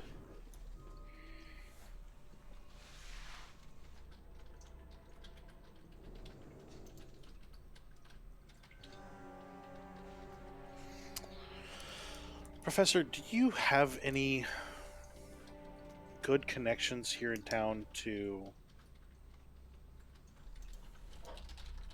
someone who researches or is connected in some way to knowledge about magic? I'm sorry, say again? Do you have connections to someone who researches or is in some way knowledgeable about magic? Besides myself, I have about the most knowledge that I can. Your focus is specifically on one area, and I'm Yes. looking for more of a broader application, perhaps. I might have some contacts I can give you. I have been focusing so much on the apparitions and things of that nature that I have not had to call on anyone for that. But let me, again, when you come to see the notes from the other incident this weekend, I will give you what I have. Roxy, is the concepts of ley lines are pretty solidly known about in... Absolutely. He actually spoke England. about ley lines in his talk. So is there the idea of having some sort of map of London for ley lines? Would that be something that makes sense, or is that just Matt applying modern day things on? No, I think that would probably be true. He does not have one. Right. Okay. So I'm in the right hole. That's what I'm going down the right that's rabbit fine, yeah, hole here. that's true. That's fine. To the bookstore? It's possible. To the bookstore. No. To And the also- repository. No. The gentleman, Mr. Salim. Salim is from Constantinople originally, to the best of your knowledge. As far as I could tell, yeah. I did not deal with him. I tried not to even look at. He's a common thief, stealing artifacts. When I interacted with him, the fact that he has followers now, clearly he's got more charisma than I gave him credit for. But They're scared of the fez. I don't know if they were scared of the fez. I'm scared of the fez. But I will say, Roxanne will say, you're probably not going to get too much more out of him. You get the impression that he definitely wants to speak with you more, but this is not the place to do it. He did want to go over this with you because he felt that sense of dread, and he wanted to kind of just chat with you regarding his studies, but at the mention of the Brothers of the Skin, he clearly was taken on a different route. As such, you all have been talking for, maybe an hour and a half. Your drinks have been refilled more than once. Eventually, Pearson, the young lad that led you back here, comes and he says, Professor Smith, we have another schedule for this room. You and your friends will have to either go out to general company, and I must say that regardless of your agreement with Mr. Hartsworth, Mr. Chaddock does not wish for all of your guests to be in the general congregational areas. And the professor looks at Beddoes and he clears his throat, looks at the clock, realizes how many times he's emptied his pipe, and says, it has been quite some time. Let's, again, let us meet you. City is bustling and wonderful, and there's so much to see. I shouldn't take all your time. Thank you again for joining me. Let me know if you need anything. You should not want for anything while you're here. And I will make sure that you have what you need. And I will see you all this weekend. Again, St. John's Wood, that's my home. Easy to find. Beddoes can give you more information if you reach out. And he pulls out his calling cards, but he says, you all have them anyway. He puts them away and he says, I bid you good night. And he kind of ushers you all to the door. On the way out, I'm going to stop kind of at the front. We have not eaten, correct? This Correct. was like an early. This was like a 2:00. Okay. So you're coming up on like high tea. I'm going to stop and see if I can use their phone and call a nicer restaurant with a private room where we can sit and eat. Okay. See if I can get a reservation. Okay. At the desk, Mr. Chaddock, you ask him this, and he bristles a little bit, but he reaches below the counter, and he actually has a very strange telephone on a platter that is wired, of course, to the wall, but he pulls out this and sets it on the counter, and you can make that call. You will, and whatever restaurant you choose, I'm sure it's...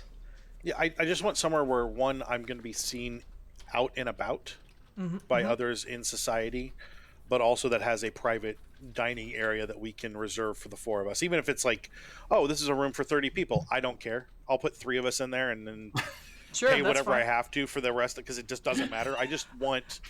Oh, are you saying this costs £150 to rent this room for just an hour, but it can be ready in 10 minutes? Yeah. Yes, I'll pay you £200. And Chaddock is like, oh. And he pulls out the £10 note from Haskins and is like, you can see that. With that look, I'm gonna lean in and be very, very Chicagoan and be like, you know what? You might want to use that £10 note and see a doctor, and have that stick removed that's so far up you.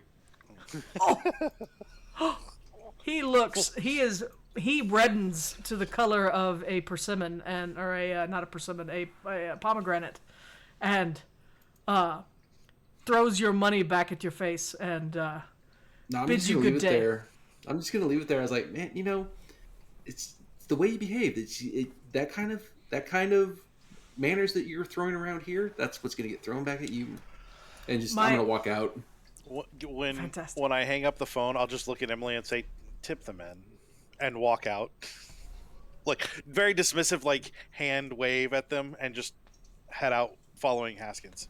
Nice. Okay, well. Emily just pulls out that £10 note, just leaves it. Picks it up, straightens it out, wipes it off a little bit, and hands it right back. Dusts it off. Nice. Thank you for your service. So, there, before you guys go on, I am going to say that we should take a break right now. I think this is a good place to pause for a second before the four of you congregated another place. And this module is all chats. It's all just chatting. It's just a lot of talks. But yeah, so we're going to take a 10-minute break. We thank all of you that are here for sticking around with us. Please stick through the break. We have more for you planned. We're moving through this a little slowly, but this is a lot of information. These modules are like that. These modules are like, here, get thrown into this. We also like to talk. There's that too. Yeah. There's that too. If my voice starts to go, I'll just let them do all the talking. But yeah, stick with us through the break. We really appreciate y'all being here, and we will be back in 10 whole minutes. We'll see you guys. Bye-bye. Bye.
Hello! Thank you for sticking with us. Again, apologies for no giveaway this week. We are still waiting on word back from Chaosium, and we're confident we'll get it. It's just been, it's been a busy week. Whoa.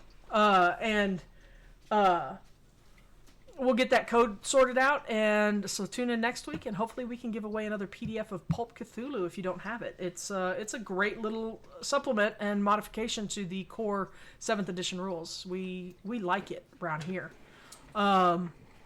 So, again, our stuff this week, we got Star Trek tomorrow night at 7. All the times I'm going to give her Eastern. I guess I can give both coasts.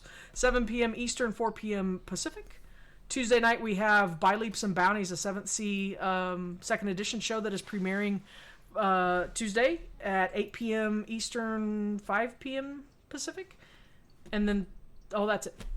That's it. Sorry. I hyped you up for nothing. It's just us, Star Trek, pirates. So if any of that sounds interesting, join us. We've got it going on.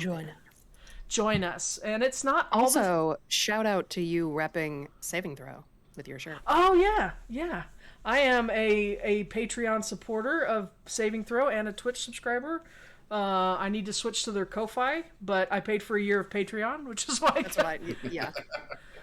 Saving Throw is what made me want to get into tabletop streaming. So, and that's actually where I first saw Alyssa, was on Saving Throw show. So, we are big fans of them. If I ever got to collab, yeah, they're great people. I consider them the PBS of RPGs, and we would love to work with them someday.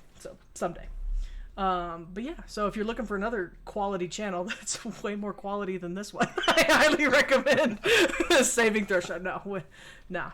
Or if you're interested in getting into streaming, I will tell you right now, Dom Zook is one of the most helpful and gracious streamers on Twitch right now. He will happily help give tech advice. I have tweeted him many times.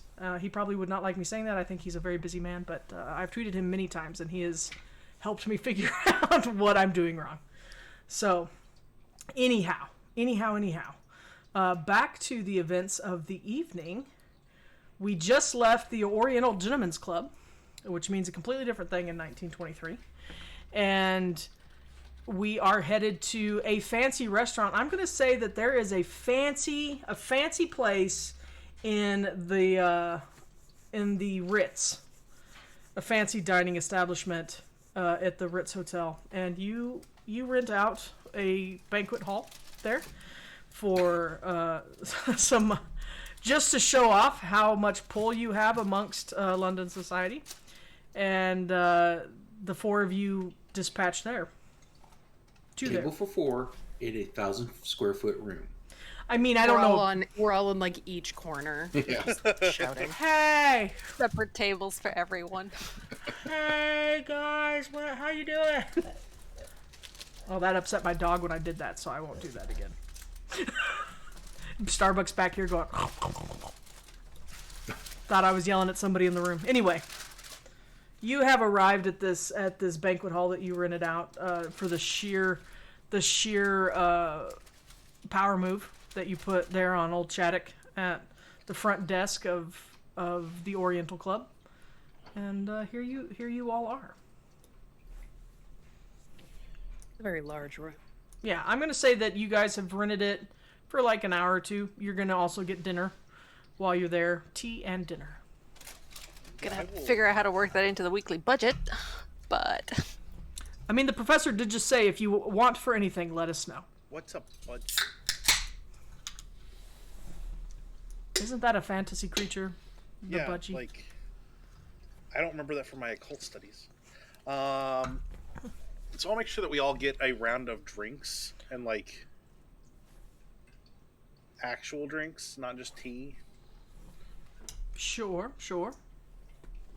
You are given whatever you ask for. I'm not going to take the time to look up the menu for the Ritz restaurant, but it's gonna be good. If it's anything like the menu on that luxury train for which this adventure is named after, there's some salmon with mayonnaise. There's. Ew. Oh. Ew. You know, I said that too. I was like, that sounds like trailer park, but tartar sauce is basically just mayonnaise with pickle relish. So if you put a sauce on your salmon, honestly, the only things that sounded good on the menu for the Orient Express were the desserts. I don't know. I thought That's me in general, though.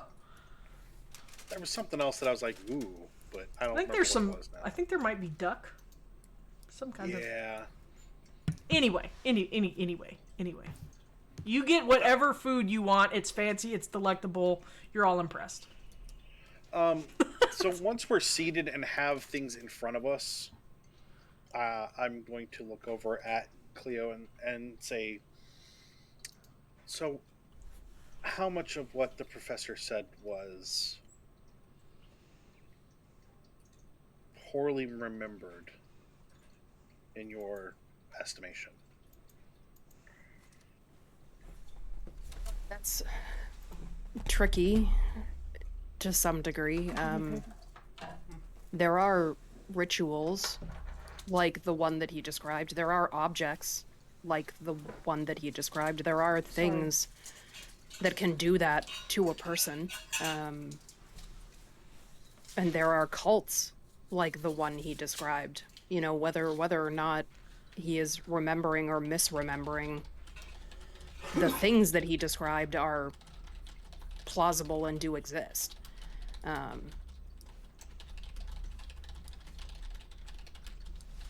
However disconcerting that might be.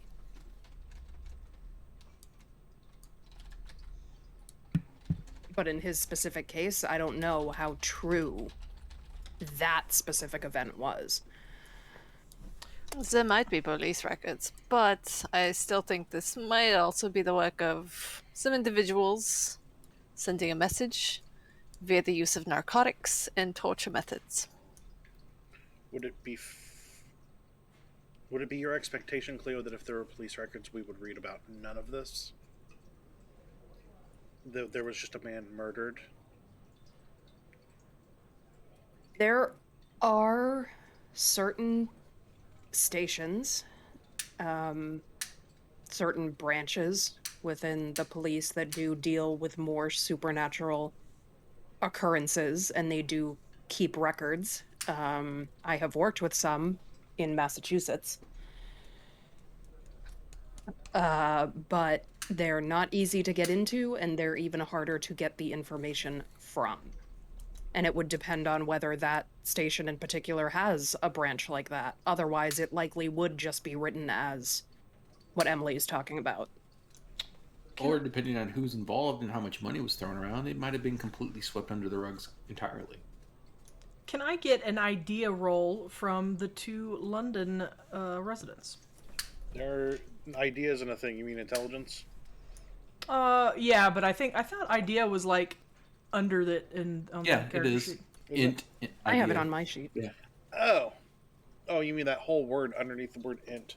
Yeah, It's a hard success. Does it count? It doesn't matter. That's an extreme success. Okay. So both of you, in thinking about this, and maybe Emily more, do you read the newspaper very often, Countess? Oh, every day. Every day? Okay. You are both aware that there is a more salacious publication that might cover things like this, known as, Matt, you should know this, The Scoop. Oh, the scoop! Yeah! There is, and it is a publication that holds itself as a very legitimate news source, but it covers the things that the London Times will not. Whoa. Okay. Just wait till I'm not on mic. And yeah, so they're gonna cover kind of your more. I would hate to call it a rag, but most people do. Emily probably considers it such. Possibly even the Countess. Oh, yeah, definitely. You can put that down. 100%. I'm good. No, of course. So as I see it, we have 4 directions we can I'm go muted. to research information here that I believe would give us a wider view of the situation. We hopefully can get a contact from the professor who would have a ley line map of London. If that intersects with the hotel in Cheapside, that would give us an understanding of why there. We can contact, hopefully, Professor Demir in Constantinople if he's alive. If he's not, we hopefully can pull information on what happened. We can speak with the Professor of Archaeology from the Imperial College at the museum and get more information on the history and doings of the Brotherhood of Skin. And then we could make contacts with Interpol to see if we could pull information on Celine. Am I missing anything? One thing. And Kelsey's going to kind of lean back in his chair a little bit and kind of look at you and be like, what are we doing? Well, I, for one, am concerned that there is a cult tied to murder that is operating within London and, from the sounds of it, internationally. Happened 30 years ago. I'm sorry. We saw a gentleman last night. Right. You saw him, right? You talking about the Challenger meet? Or the Challenger Yes. Club? Yes, the mustache. Yeah. Monsieur Mustache. We saw him there. He was concerned about the cult. There's a tie there. There's too much of a coincidence for it to not mean something. Or, excuse me, Countess, I'm just going to put it out there, or you're leaping at shadows. It's possible that I have more time on my hands than the average person, and I wish to fill them with some sort of adventure. Would that be a fair assessment, Mr. Haskins? It could be. I don't know you that well yet. We've been on one job together, and we've spent some time here in London, but I would assume that you have a lot of time on your hand. You don't really have a job. Do you have psychology well trained?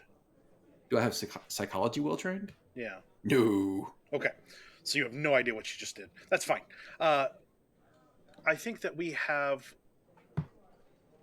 an eminent occultist with us, and there are matters of the occult to be concerned about. I see no reason why we wouldn't pursue this. And if Mr. Haskins, it is a matter of making sure that your employer is given reason to give you leave, I'm sure that my father's estate could use a consultation. To contact my employer right now. I'm kind of in between assignments. I've made the connections that I need to make here in London. He'd asked me that, maybe feel around for other potential jobs. People are always looking to secure their valuables. In fact, you might want to think about securing your own valuables, Countess, in case people with sticky fingers or, cultists want to steal your books. Yes, we wouldn't want anybody stealing our spoons. And just kind of grin.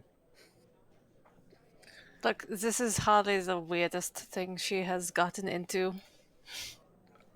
You will be well compensated for your time. Rich people and their hobbies. Right. I mean, if you're talking about hiring me for a job, I'm in. But I don't. I'm sorry. I guess personally, I don't have the experience that y'all have with the things that go bump in the night. That is untrue, Mr. Haskins. You have the exact experience that I have. I've That is read your about one and it. only experience? I've read about it. I've studied some of it. But what happened to that lighthouse has left me ill at ease. This world is much more complex than I gave it credit for. And at In this my point, go ahead. experience, especially with cults, can they disperse or fall apart? Yes, they can. It does happen. But with a cult of the reach that the Brothers of the Skin had or have, it is rare that they would simply disappear. And in my experience, if a cult simply falls off the map or goes into hiding, it's worrisome. The gentleman in the top hat was clearly British. They had, at that point, some members here. To suggest that that membership is gone is unlikely. But if this Salim is still around, I guarantee that he has this or some other version of this still active, and that someone is looking into it. The fact that the professor felt uneasy leaves me concerned, especially given our association with him at this point. Consider it a little bit of self protection. If the cult believes that we're associated that closely with the professor, they may be concerned about how much we know.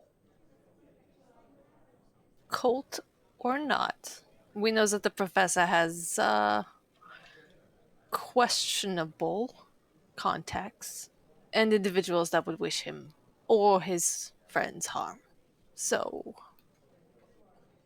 we don't need to throw the C word around.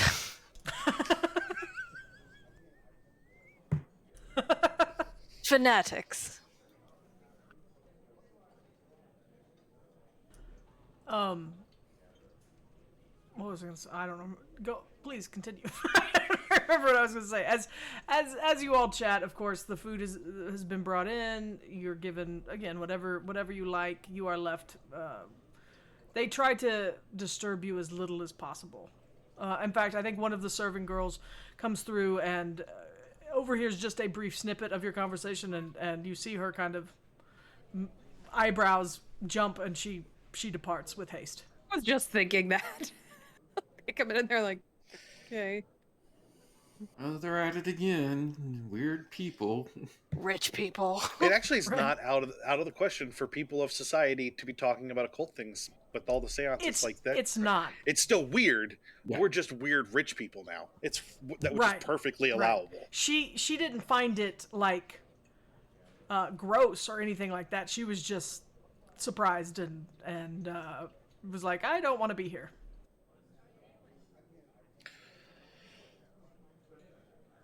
This murder from 30 years ago, it's clear that the professor did not put the due diligence into following up on what exactly was going on, but the professor is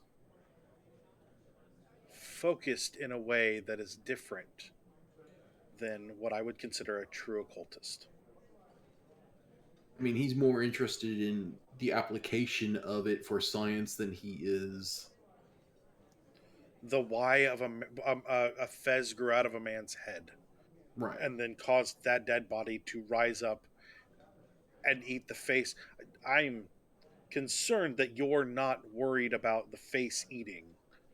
That concerns me a great deal. There's a lot that narcotics and starvation could do to a man.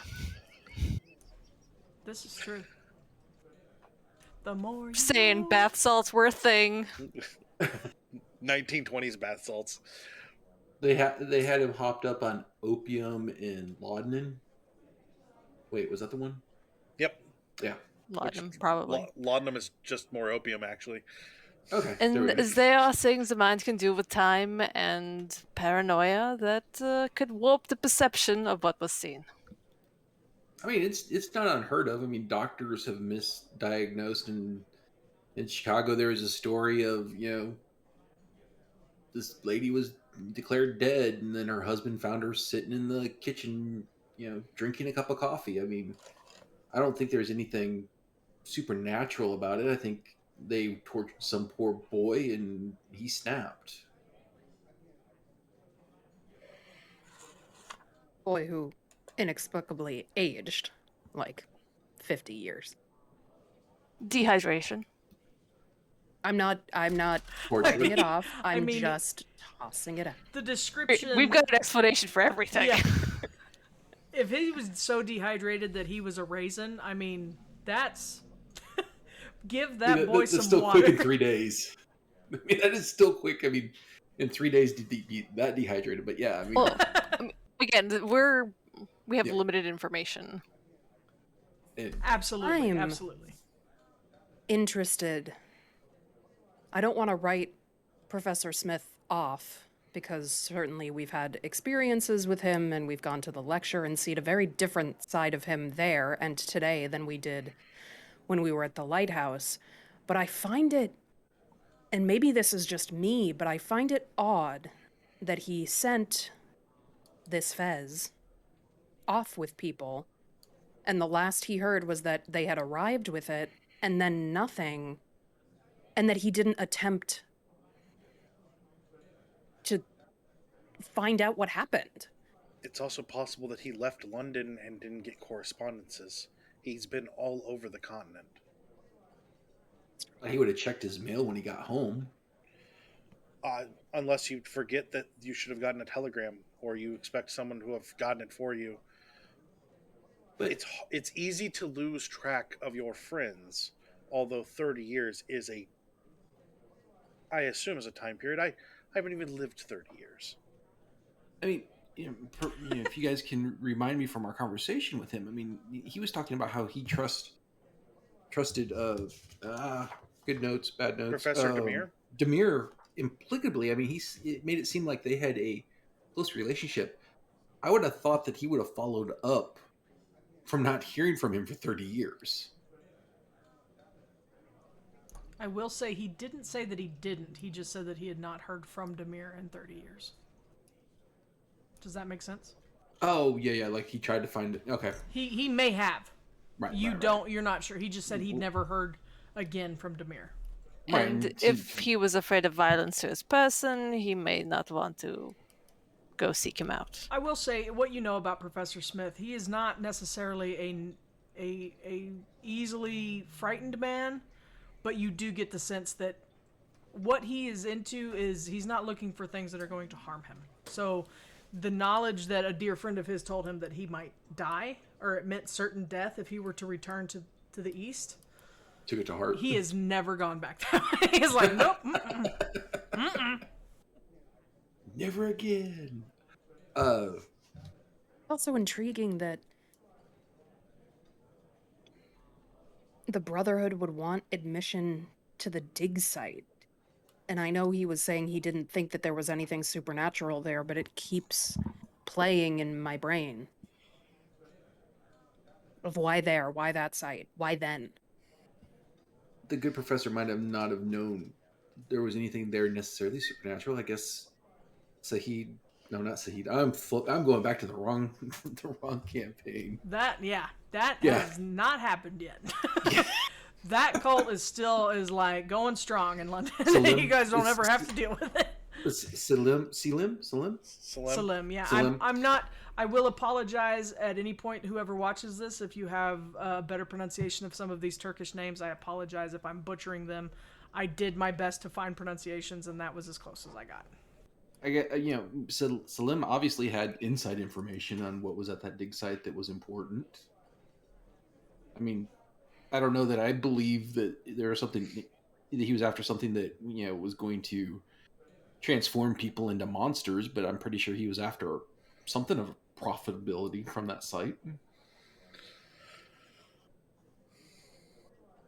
Well, and that statement assumes that the only aspect of this cult is to turn people into monsters. There could be many implications of this cult beyond just what happened here.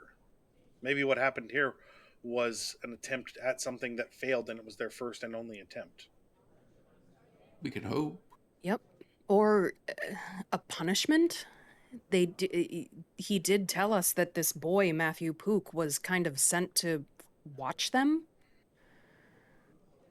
To follow them? Sending a message to the professors. There was obviously a message that worked because Professor Smith hasn't forgotten about it. So, I mean, Countess, we have different leads, but don't we also have an appointment with an archaeologist that has some links into the Byzantine? Yes, that's era? the professor from the Imperial College at the museum. Do we want to wait till tomorrow before we make any more firm decisions on where we're going to go with our research? She pulls a pocket watch out of her pocket and says, "We will have to. The museum has definitely closed, at least the research wing of things." Yes. I mean, I thought you had relayed to us that he was busy anyway today. He's busy at the museum, and I didn't wish to cause any time issues with our meeting with the professor, so we delayed that meeting until tomorrow. So I guess we do that meeting, and then we can decide where we're going to go from there. I mean, I don't think there's much more we can do this evening, can we? I merely wish to get all of our information out on the table while not in front of the professor. Professor Smith could take some of what we have said tonight as insulting, and I didn't wish to insult the professor or dance around things that needed to be said that could be taken poorly.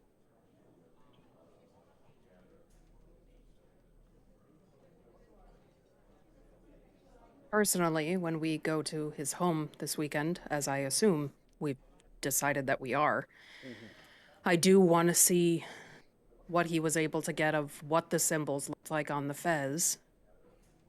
And I do want to dig a little deeper with him on what he was doing at that dig site, what they were digging up.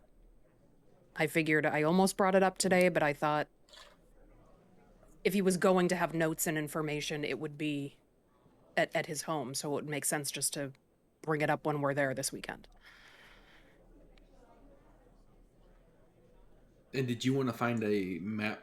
You said something about a map, Countess. What are you looking for? Are you familiar with the concept of ley lines? Are they roads? In a sense, maybe. It's the belief that that there are spiritual energies in the world or access points that are stronger than others for magic and magical energies.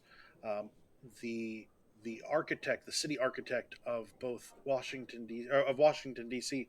and other cities within the United States has used that knowledge to build cities that would empower them, perhaps, if this is true. But at bare minimum, there are these underlying currents, supposedly, that could have implications on where things are. So, if, for instance, the hotel sat on one of those, or if there was a grisly murder in that room, or something of those sorts. The hotel could have a higher implication. It would tell us more. It could just be that that's where Mr. Pook was staying, and that's where his murder happened. But we don't know that. He's trying really hard not to roll his eyes because, I mean, I'm trying to think of the word, not disbelief, but he's like Skeptic. Healthy skeptic, skepticism. Yeah. Incredibly skeptic. No, I get that. Like he's like, maybe the Countess needs to spend a little more time in the real world. That's my thought. Is on a ley line, for example. Yes. Actually, have you looked at maps of your country's capital? No, I've never actually been there yet. The patterns on which it's built are very precise and very intentional.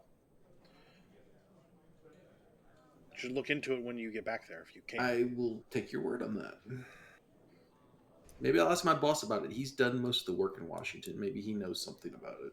Places like London and France that were built and then glommed over so that the roads don't exactly follow any straight lines in a lot of ways. They don't have that same architecture. DC itself was unique in its ability to be planned out as a nation's capital. Makes sense. I can follow you that far. I believe that same city architect went on to design at least one other state capital for a state called Indiana. Indiana has a strange. It's built by the exact same city architect as DC. He was hired in. Is Denver also the same? I don't know, but if you look at Indianapolis from above, it used to be weird. 4 catacorner streets coming into the center. It was real weird. It's still kind of weird from a map perspective. I mean, it really is. Yeah, you can still see the ring and everything. That's why it's called Circle City, right? Yep. And as we're sort of having this conversation, Cleo looks over at Kelsey, who she can tell is politely, trying not to be like, this is ridiculous. And she says, I mean what I said when we went to the lighthouse, which was that we need skeptics in this, because you have someone in me that believes. And so no matter how objective I try to be, my mind will always want to supernatural and to occult. And I truly believe that you, Emily, and you, Kelsey, have the hardest job here in continuing to be skeptical as we go further down any given rabbit hole. That I'm just going to really develop this great ability to forget, because I've been trying to forget about that lighthouse. If that's going to be beneficial, then yeah, I mean, I can definitely lend a hand.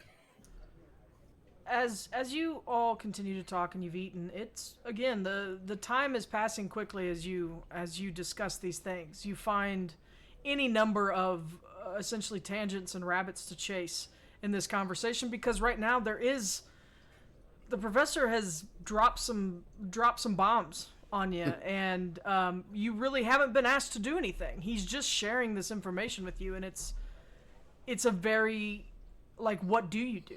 And you're all kind of feeling that sense of what are our next steps, except beyond the archaeologist. This is just like, I mean, you've kind of just, the Countess especially has been bit by a bug, and I assume probably Cleo as well. That yeah. This is what on. She does. Right. It's like whether or not she has been asked to, it's what she does. Right. So with that, you all finish dinner. The hour is getting later. The sun has set. This was actually probably more of a lunch for the Countess. She'll probably have another dinner later that evening. I am going to go ahead and push us on to the next day when we do have that meeting with the archaeologist. Is there anything that you all would have liked to have done or accomplished that evening before in preparation for meeting with the archaeologist, or that morning? The only thing I wanted to do is, in passing, find out what Kelsey thinks is an appropriate day rate for him, Okay. and then promptly forget that number, double it, and give it to Emily to make sure he's paid.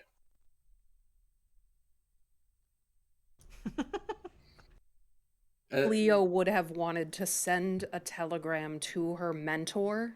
Not anything. She's not going to write anything super specific. She's not going to be like, we're looking into the brothers in the skin.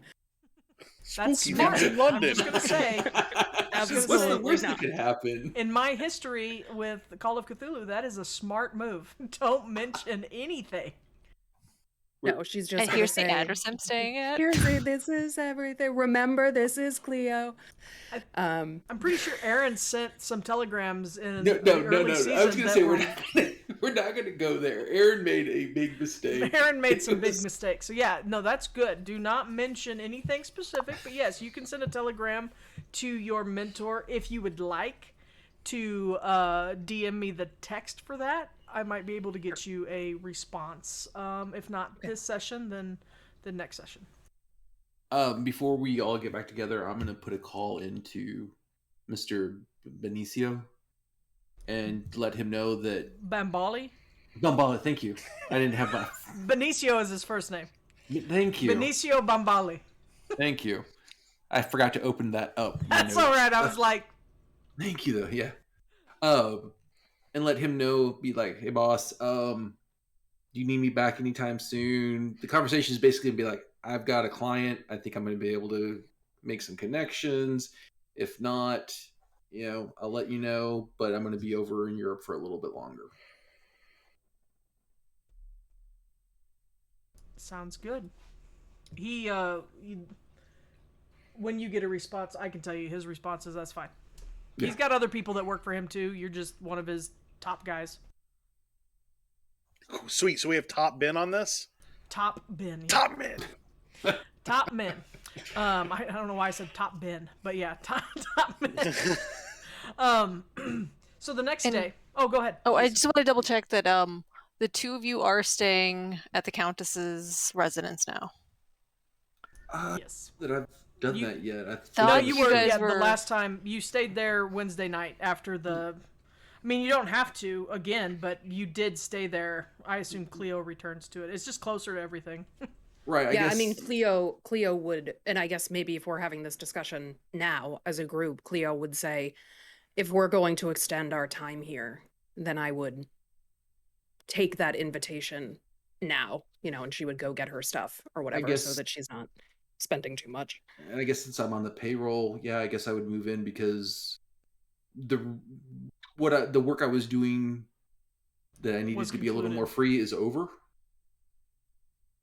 So I also imagine that if we are being trailed or followed, or if anyone is looking into us as deeply as they're looking into, say, the professor, which may or may not be happening, but if it is, it would probably help for us to be together. Mm-hmm. And also not staying where you were previously.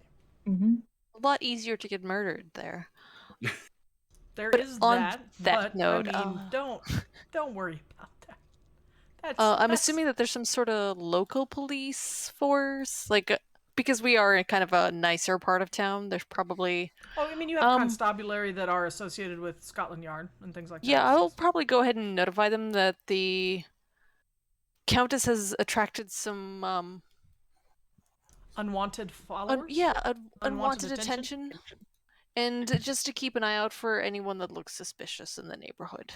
Sure. You may even, you are the bodyguard, so I don't know if you've employed any other, kind of low-key security staff. We likely have low-key security staff, but likely not often used unless Tom Hiddleston wears a big gold helmet, low-key security staff. Yeah. Sorry, that was bad. That was lame. I liked it. Thanks. Okay, my brain went there immediately. Okay, good. But yeah, so you probably have some. There are constables, of course, that have beats that are patrolling the area. So being that this is South Kensington, it is a nicer area. And and there's a lot of, like, the Imperial College is there, the Imperial Institute is there. There's all these places in that area. I am confident that there is probably a pretty solid police presence. And they don't have a ton to do, but they make sure that they don't have a ton to do. Just keeping our bases covered. I'll give them a loose description of the gentleman we saw with the mustache. Good show. Yeah, and for this time, honestly, with the Empire as it is and the state of people, the police take that very seriously. That someone looking markedly foreign, if they noticed him in South Kensington, unfortunately, they probably would take notice. So I don't want to be like profiling, but we have. no, I mean you've seen him twice. He has been in the area because the bookshop is not far, and you have a friend who is concerned that they could mean violence. So We tried to speak with them and they disappeared. that's right. That's right. Yeah, I mean, that was rude. Very suspicious behavior. So Don't be don't be suspicious. The next morning, we're just all memes and TikToks around here. So, Yep. the next morning, you all wake. You prepare for your meeting. I'm going to say you're meeting with the professor of archaeology at the Imperial College. They schedule you for their off hours, and it's probably about 1 after lunch. And we're meeting him at the college and not at the museum.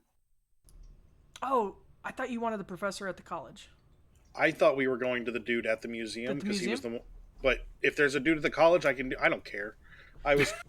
You tell us where we're going. I am fine with it being at the British Museum. That's my bad. I was fine kicking in the door and being like, I know you're busy. So bad. My fault. I'm sorry. Are we meeting with the individual that's responsible for the expo, or not the expo? No, not Alfred Maudsley. He Okay, would we're know meeting nothing a about professor it. that's helping him out. Right. So when you Gotcha. called, my understanding was, and forgive me if I'm wrong, Countess, but my understanding was you were calling at the college because you have connections there. You were calling for the professor of archaeology.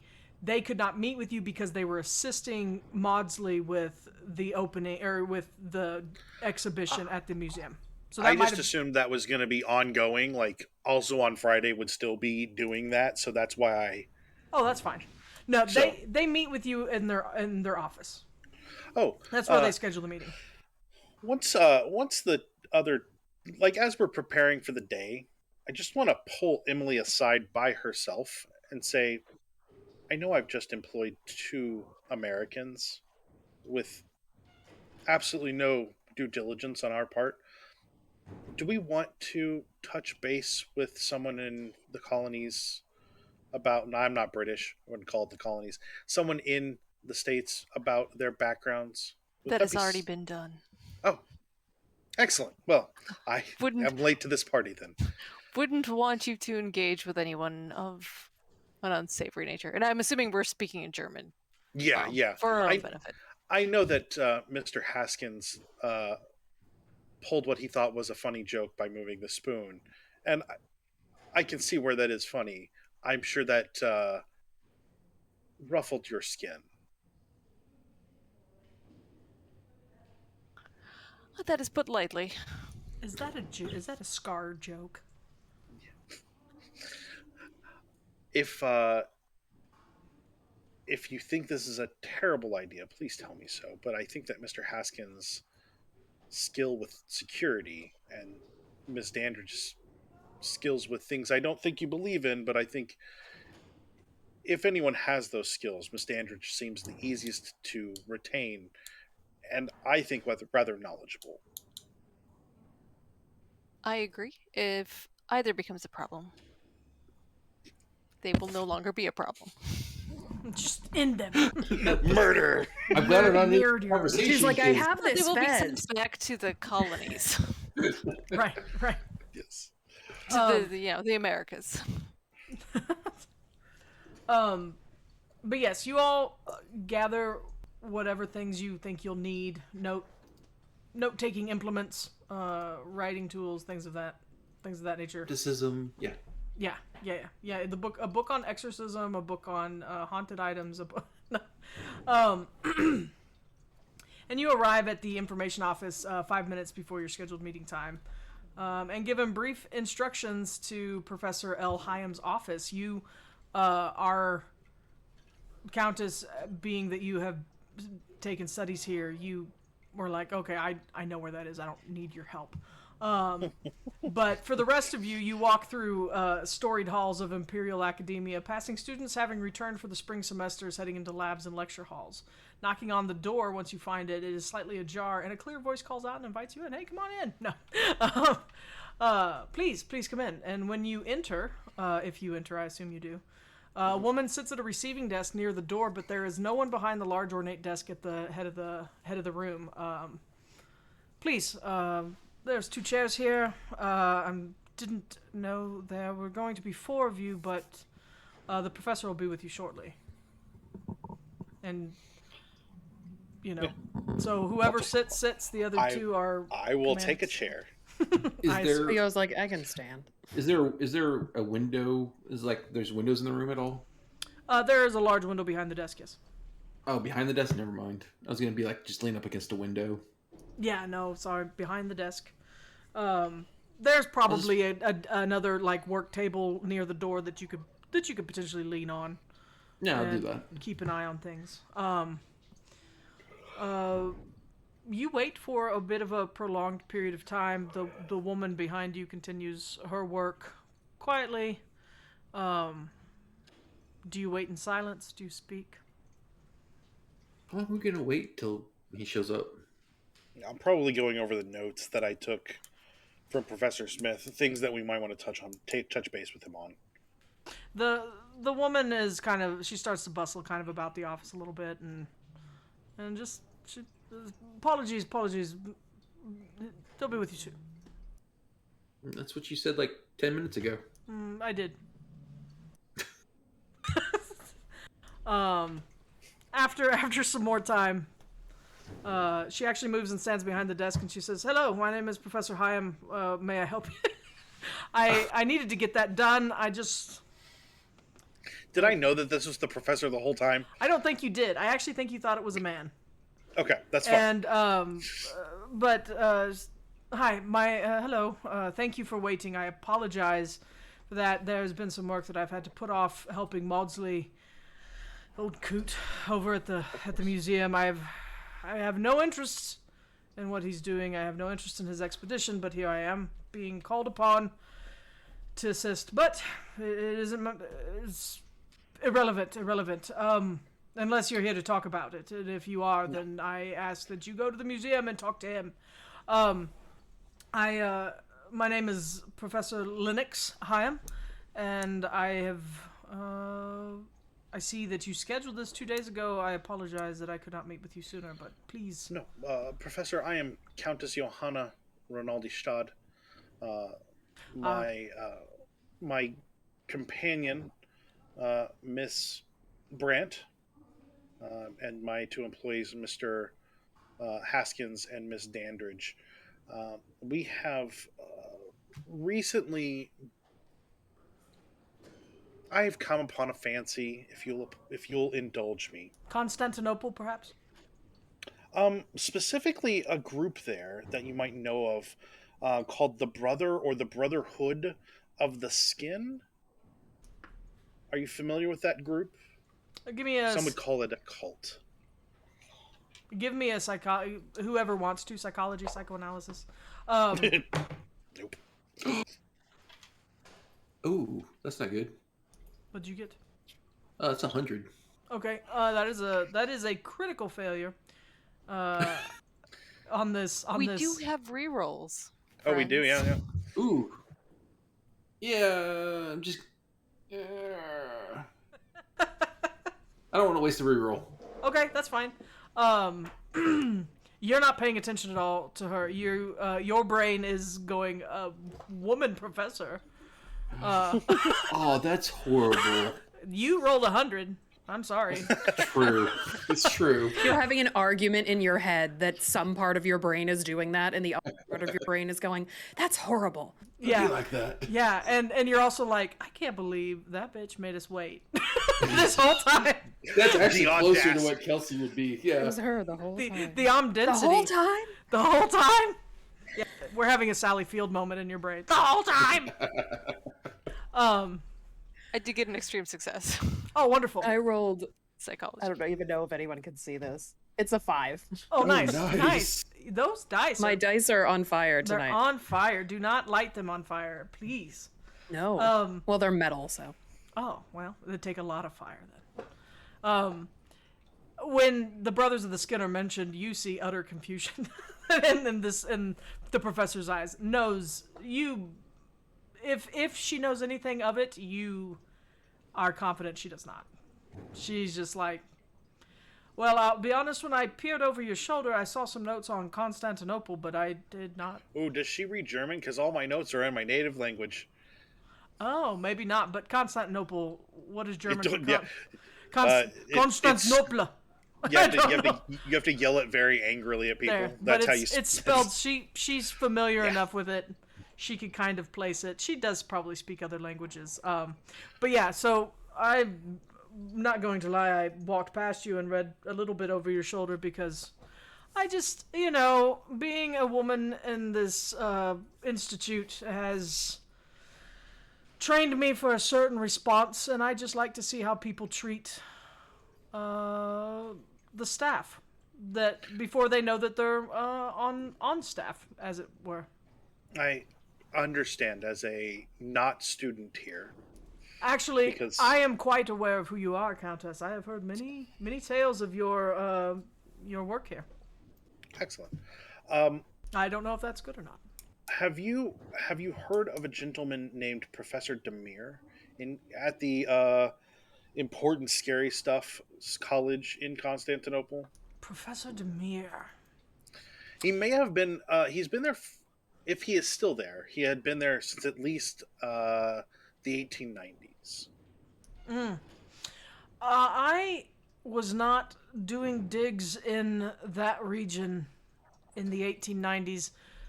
I feel as though I may have heard of him before, but I have never worked with him in person. If that. Are you familiar with Professor Julius Smith? Oh, that old guy. Yeah. What I was gonna say that old guy, but yeah, that old coot. That old. He's all into. He used to be quite knowledgeable about archaeological things. He did some internships. My understanding is I've talked to Julius many times, but I would call him an acquaintance. Not sure if I'd call him a friend. If so, a friend at arm's length.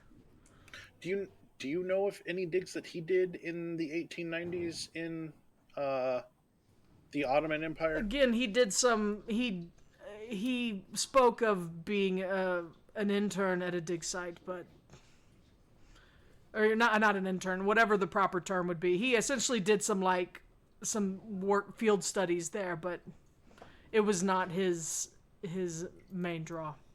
Do you happen to know the location of that by chance? I could probably get that information for you. I'd have to just look up some things. I have some records of the of the dig history in certain parts of that area. I mean, it is a region rich with history. I mean, and she would go on to kind of like Turkey is, the Fertile Crescent in its entirety is such an awe-inspiring area to be able to dig in, and I have spent some time there, but it has been years. I've been teaching here now for 2 decades. And then I just have the name. I'm not sure if it even means anything, but Salim Makrat. Are you familiar with that name? I'm not even sure why I wrote that down. Let me see the spelling. Let me see the spelling. I'll show it to her. Like, obviously it's spelled out as we were told. Sure. I don't. Should I? Is he an archaeologist? I'm honestly not sure where that came from.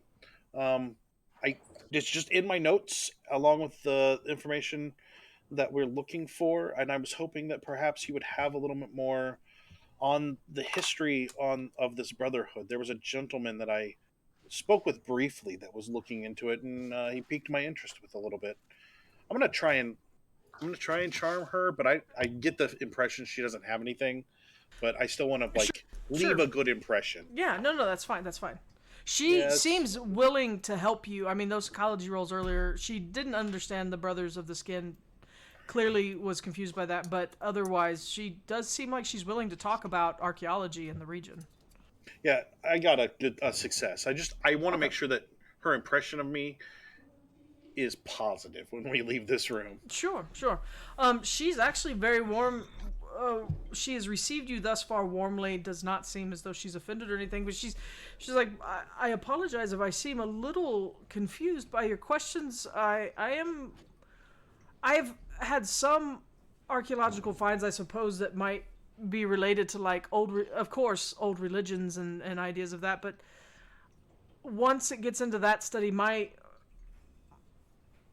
it's kind of out of my realm. I don't focus on. I'm not familiar with that cult. I'm familiar some Sure. with some religions of the area, but it is nothing so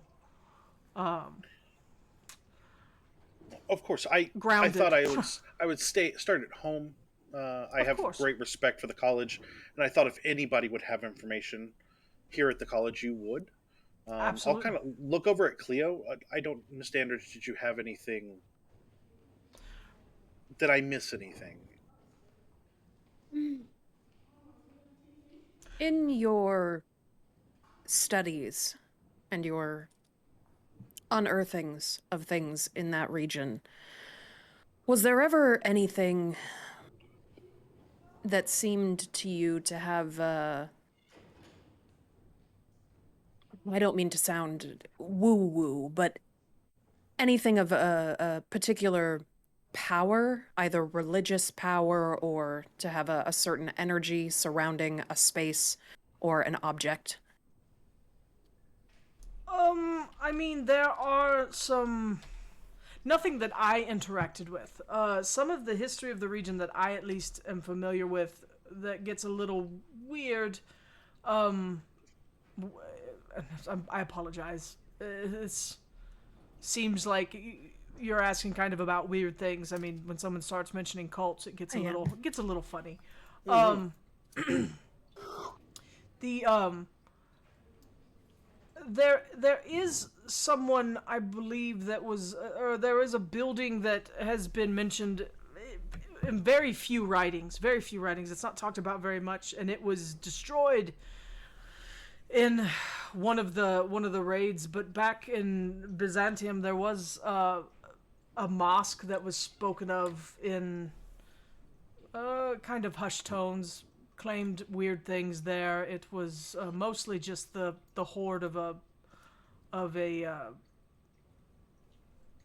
of a very wealthy man, and he had like all of his wealth and riches stored in a treasure room there. I mean, it's kind of a fantasy tale, but it is considered the mosque is considered to be a real place that existed. Whether or not what was inside it is What was left the to name of the history. mosque? It was honestly just known to history as the Red Mosque. What was the name of the man? That has also been lost to time. I don't recall. It again. There was. It's kind of a fantasy tale. We. There have been some digs that believe they have found parts of the Red Mosque, but I don't know. There are some that believe that the mosque actually still stands. I think it's all. It's all. It seems, again, fantastical. If it's still standing, I can't find it. It is. I don't concern myself with the things that are still standing. I concern with the things that I must find. Is there anybody? Excuse me. I mean, I'm not. I don't go to school here. I'm not. I'm from the States, so don't hold that against me. Oh, But I don't. I love America. I've been several times. is there someone else here that you would know that might have any knowledge on the cults? Maybe not so much from a religious point of view. I understand that you're more focused on archaeology, correct? Very much so, yes. So is there maybe a religious expert that we could talk to? Perhaps she gives you the name of one of the like professors of like theology and things like that. If you can find them, they're always puttering about. Rarely in their offices.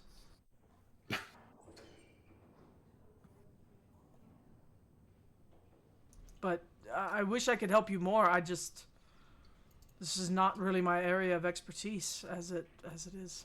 My apologies.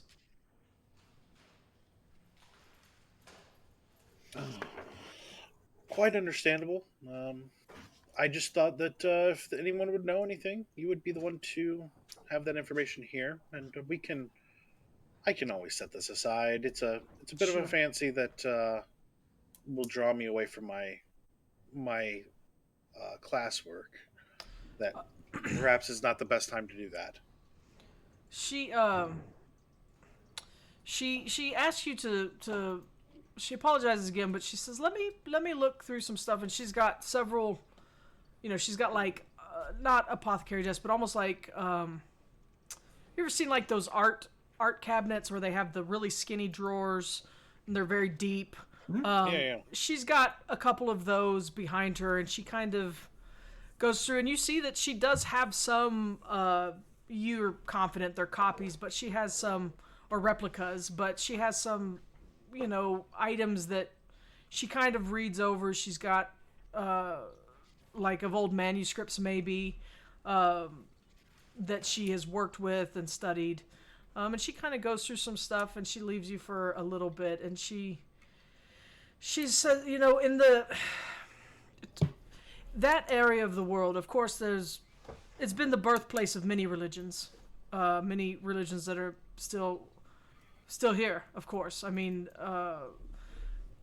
what is now the region of Constantinople is, and Turkey is part of a larger region that birthed Christianity, birthed Islam. All of this comes from, and honestly, peoples. Some of the first civilizations of our world existed here. So there's so much. You can understand why it would be difficult for me to pinpoint one particular religious offshoot or a sect when there's so many. But let me see if I have anything. Mostly when we go into Turkey, what we're looking for are the architecture, the old statues are very popular. We like to collect those. Many have been brought back to Europe to study closer. Beautiful, beautiful things.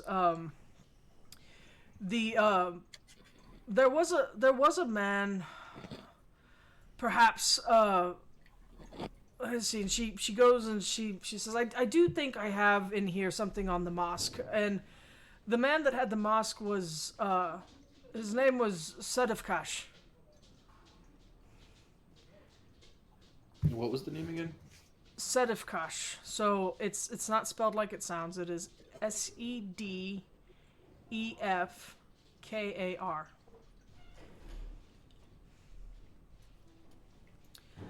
And he was the one that with the red mosque, right? Yes.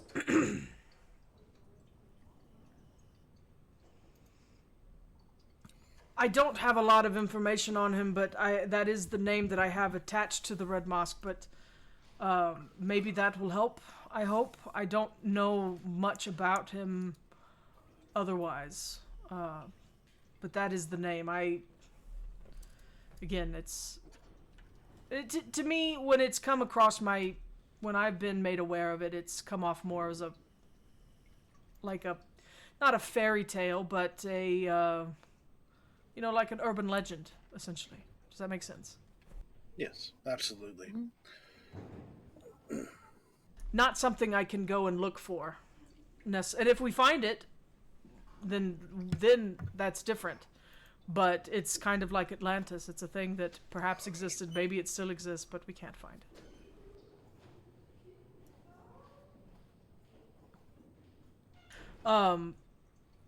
Do you have any further questions for the good professor? Linux Hyam. I don't think we're gonna get anything else out of her. That's fine.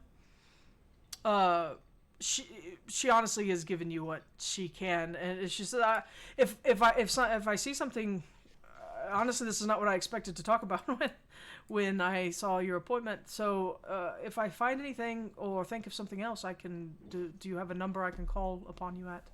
Yes. I'll look over at Emily. I don't know my phone number. I slide her a card. She doesn't even know her address. You have to like. She really doesn't. She's like, it's over there somewhere. It's the brown. It's not looking far. brownstone. Yeah, it's the brownstone. Brownstone. The building. It's next to the other brownstone building. Right. It's got some ivy on the side. No. There's a street. Yeah, there's a street it's on. It's on that street. It has a garden. She takes the card, and she once again is regretful that she can't help more, but she does say that if she does find anything else out and she can look into more things, she does have access to, say, the reading room at the library or at the British Museum. She has access to some other places that maybe you don't, and so she says, I can take some time. I do, with the semester just starting, it's a little difficult, but I don't have very many classes. This year, it's mostly research for me. So please, if I find anything, I'll let you know. But I feel as though I'm wasting your time today. And she bids you farewell. I assume you take your leave. And I am actually going to, unless there was somewhere else that you really wanted to go today. Kelsey's mentioned it a couple times, so has Cleo, that the professor did invite you to his home the next day, or sometime this weekend. I want to go to the Scoop today, but we can do that next week. That's not a problem. Okay, I would like to move. The Scoop won't be open on the weekends. Okay, that's fine. Yeah, that's but fine. If you want to call the Scoop, we can call the Scoop. Because I'm not sure that they're open by now either. Yeah, I'll just put in a call and request that they, if they have any information on the Pook murder, any old stories from 1893, and if we could stop by and get it and maybe talk to someone about it. Do you say Pook or do you mention the Fez? I'll mention the Fez. Okay. This is Fez the kooky. murders. This is the kooky newspapers. Might as well get kooky with it. Yeah. And Don't Countess, make sure to ask also Countess for any additional stories past the initial murder that is similar. Well, we can always start with the Pook murder, and then once we get in there to talk with them about it, we can get more information. Sure. Good point. And this, for the record, the Scoop office would be open this weekend. Okay. The guy's name I think is Mickey. Is that his name? Yeah, it is. Mickey it something. is. He pretty much lives and works there, so I mean he's there often. Doesn't take visitors very often, but he's there all the time. I'm trying to get us. Like I said, this module wants you guys to just piss around for like 5 days, and I want to move on to not pissing around for 5 days. Does that make sense? So anyhow, you go on. You all spend the rest of the day together, I assume. Have dinner. You have a lot to talk about. I'm sure it comes up many times throughout. It's like, this is just bizarre. I don't understand what's going on here. What newspaper do you get at the house? Do you get a newspaper at the house, or do you send someone to fetch it? Oh, we Same get the thing. London Times. Do you get the Scoop? No, never. No. Okay. No. Maybe some European papers as well. Yeah, stuff from probably something from Paris and something from Vienna. Okay, that's fine. Which are probably at least a day behind, if not a couple. But Sure. yeah. We like to keep abreast with the news in Europe as well. Absolutely. Yeah. Okay. So, on the morning of Saturday. Oh, did you have something? I'm sorry. Me? Yeah. No, it's Okay. Nope. Okay. On the morning of Saturday, January 6th, I would like you to make, actually, the first thing that strikes that catches your eye is the front page of the London Times, which declares in big, bold headline letters, Man dies 3 times in one night. Oh, good. Smith is dead. Wait, man dies 3 times in one night? Yes, it says, man dies 3 times in one night is the headline. Below it says 3 bodies in hotel. Each man carries same identity. What does it say? What the identity is? It does. Would you like me to read the article? It's short. Yeah. It's a short little attention. It's sensationalism. It is. What is the way that it says it in here? It's kind of funny. Yeah, it is on the front page, jumping out and bites the investigators in the most discreet manner possible if they're reading the Times, and in the most vulgar, lurid fashion if it's the Scoop. So if that gives you an idea of the comparison between the two publications. Yeah. 3 slain men were discovered last night in a London hotel, each bearing positive identification as Mr. Mehmet Makriet of Islington. Each had been stabbed through the heart. Maids at the Chelsea Arms Hotel discovered the remains. The room was also registered in the name of Mr. Makriet.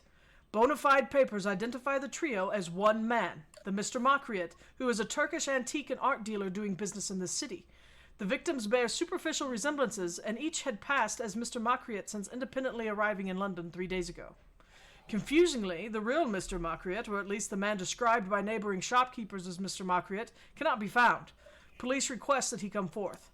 The passports of these Turkish nationals record independent worldwide travels for each man over the past 3 years. Inspector Fleming of Scotland Yard is at a loss to describe the meaning of the bizarre mystery, but is eager to converse with any other Mehmet Makriets still living. Well, there was 3. There must be more, right? And that is the front page article. Let me go ahead and get, if you will, as you read the paper, give me a spot hidden. Anybody who's reading the paper, give me a spot hidden. Woohoo! Oh, that's an extreme success. My 6 is exactly what I needed for. Regular success. Okay. Strong success. A regular success. Sounds good. So everybody succeeded, right? Mm-hmm. The next article is said, Professor's home burns. Fears for his safety. Professor Julius... Oh, go ahead. No, he didn't die. His house burned down. That's fine. Professor Julius Arthur Smith, a figure well known in academia, was sought today following the burning of his St. John's Woods home under mysterious circumstances. Missing also is Dr. Smith's manservant, one James Beddoes. Witnesses saw a man resembling Beddoes run from the house just before the fire broke out. Anyone knowing the whereabouts of Dr. Smith or Beddoes is requested to contact Detective Sergeant Rigby at Scotland Yard's Arson Division. Professor Smith is missing? Yes. As is Beddoes. As is Beddoes. I'm not as worried about Beddoes. No, I was going to say earlier that we should keep an eye on Beddoes. Well. Good luck now. Yeah. So with that, I'm actually going to call tonight. That's a good place to stop. I've been trying to get us to these newspaper headlines for these 2 weeks, but there's so much going on. Look, we got to do a lot of investigating. Yeah. Hey, you know what? This is an investigation-based game, so no hate there. It's just oh my gosh, there's so Roxy, much. can I tell you a secret about Call of Cthulhu running?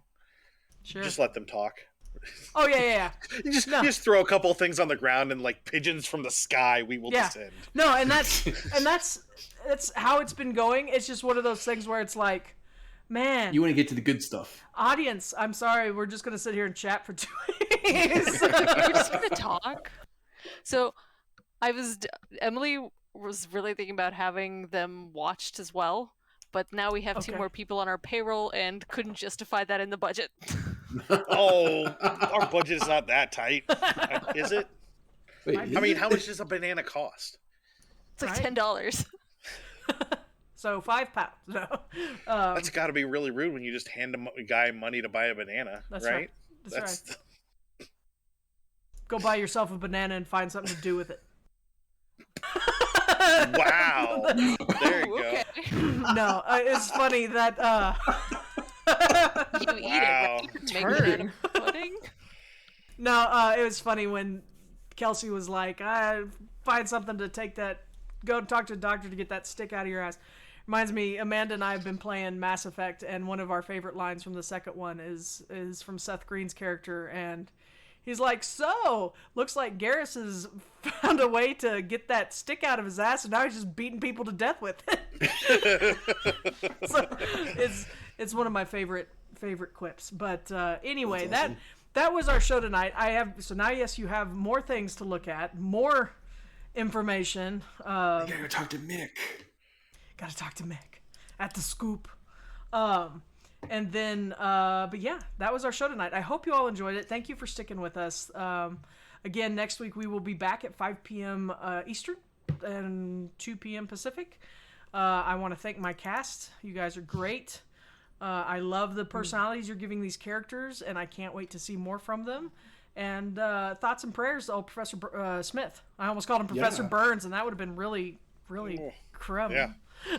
So again, this week we have Star Trek tomorrow night at 7 p.m. Eastern, and we have 7th Sea on Tuesday at 8 p.m. Eastern. And if you'd like to join us, we'd appreciate it. As it is, thank you, and good night.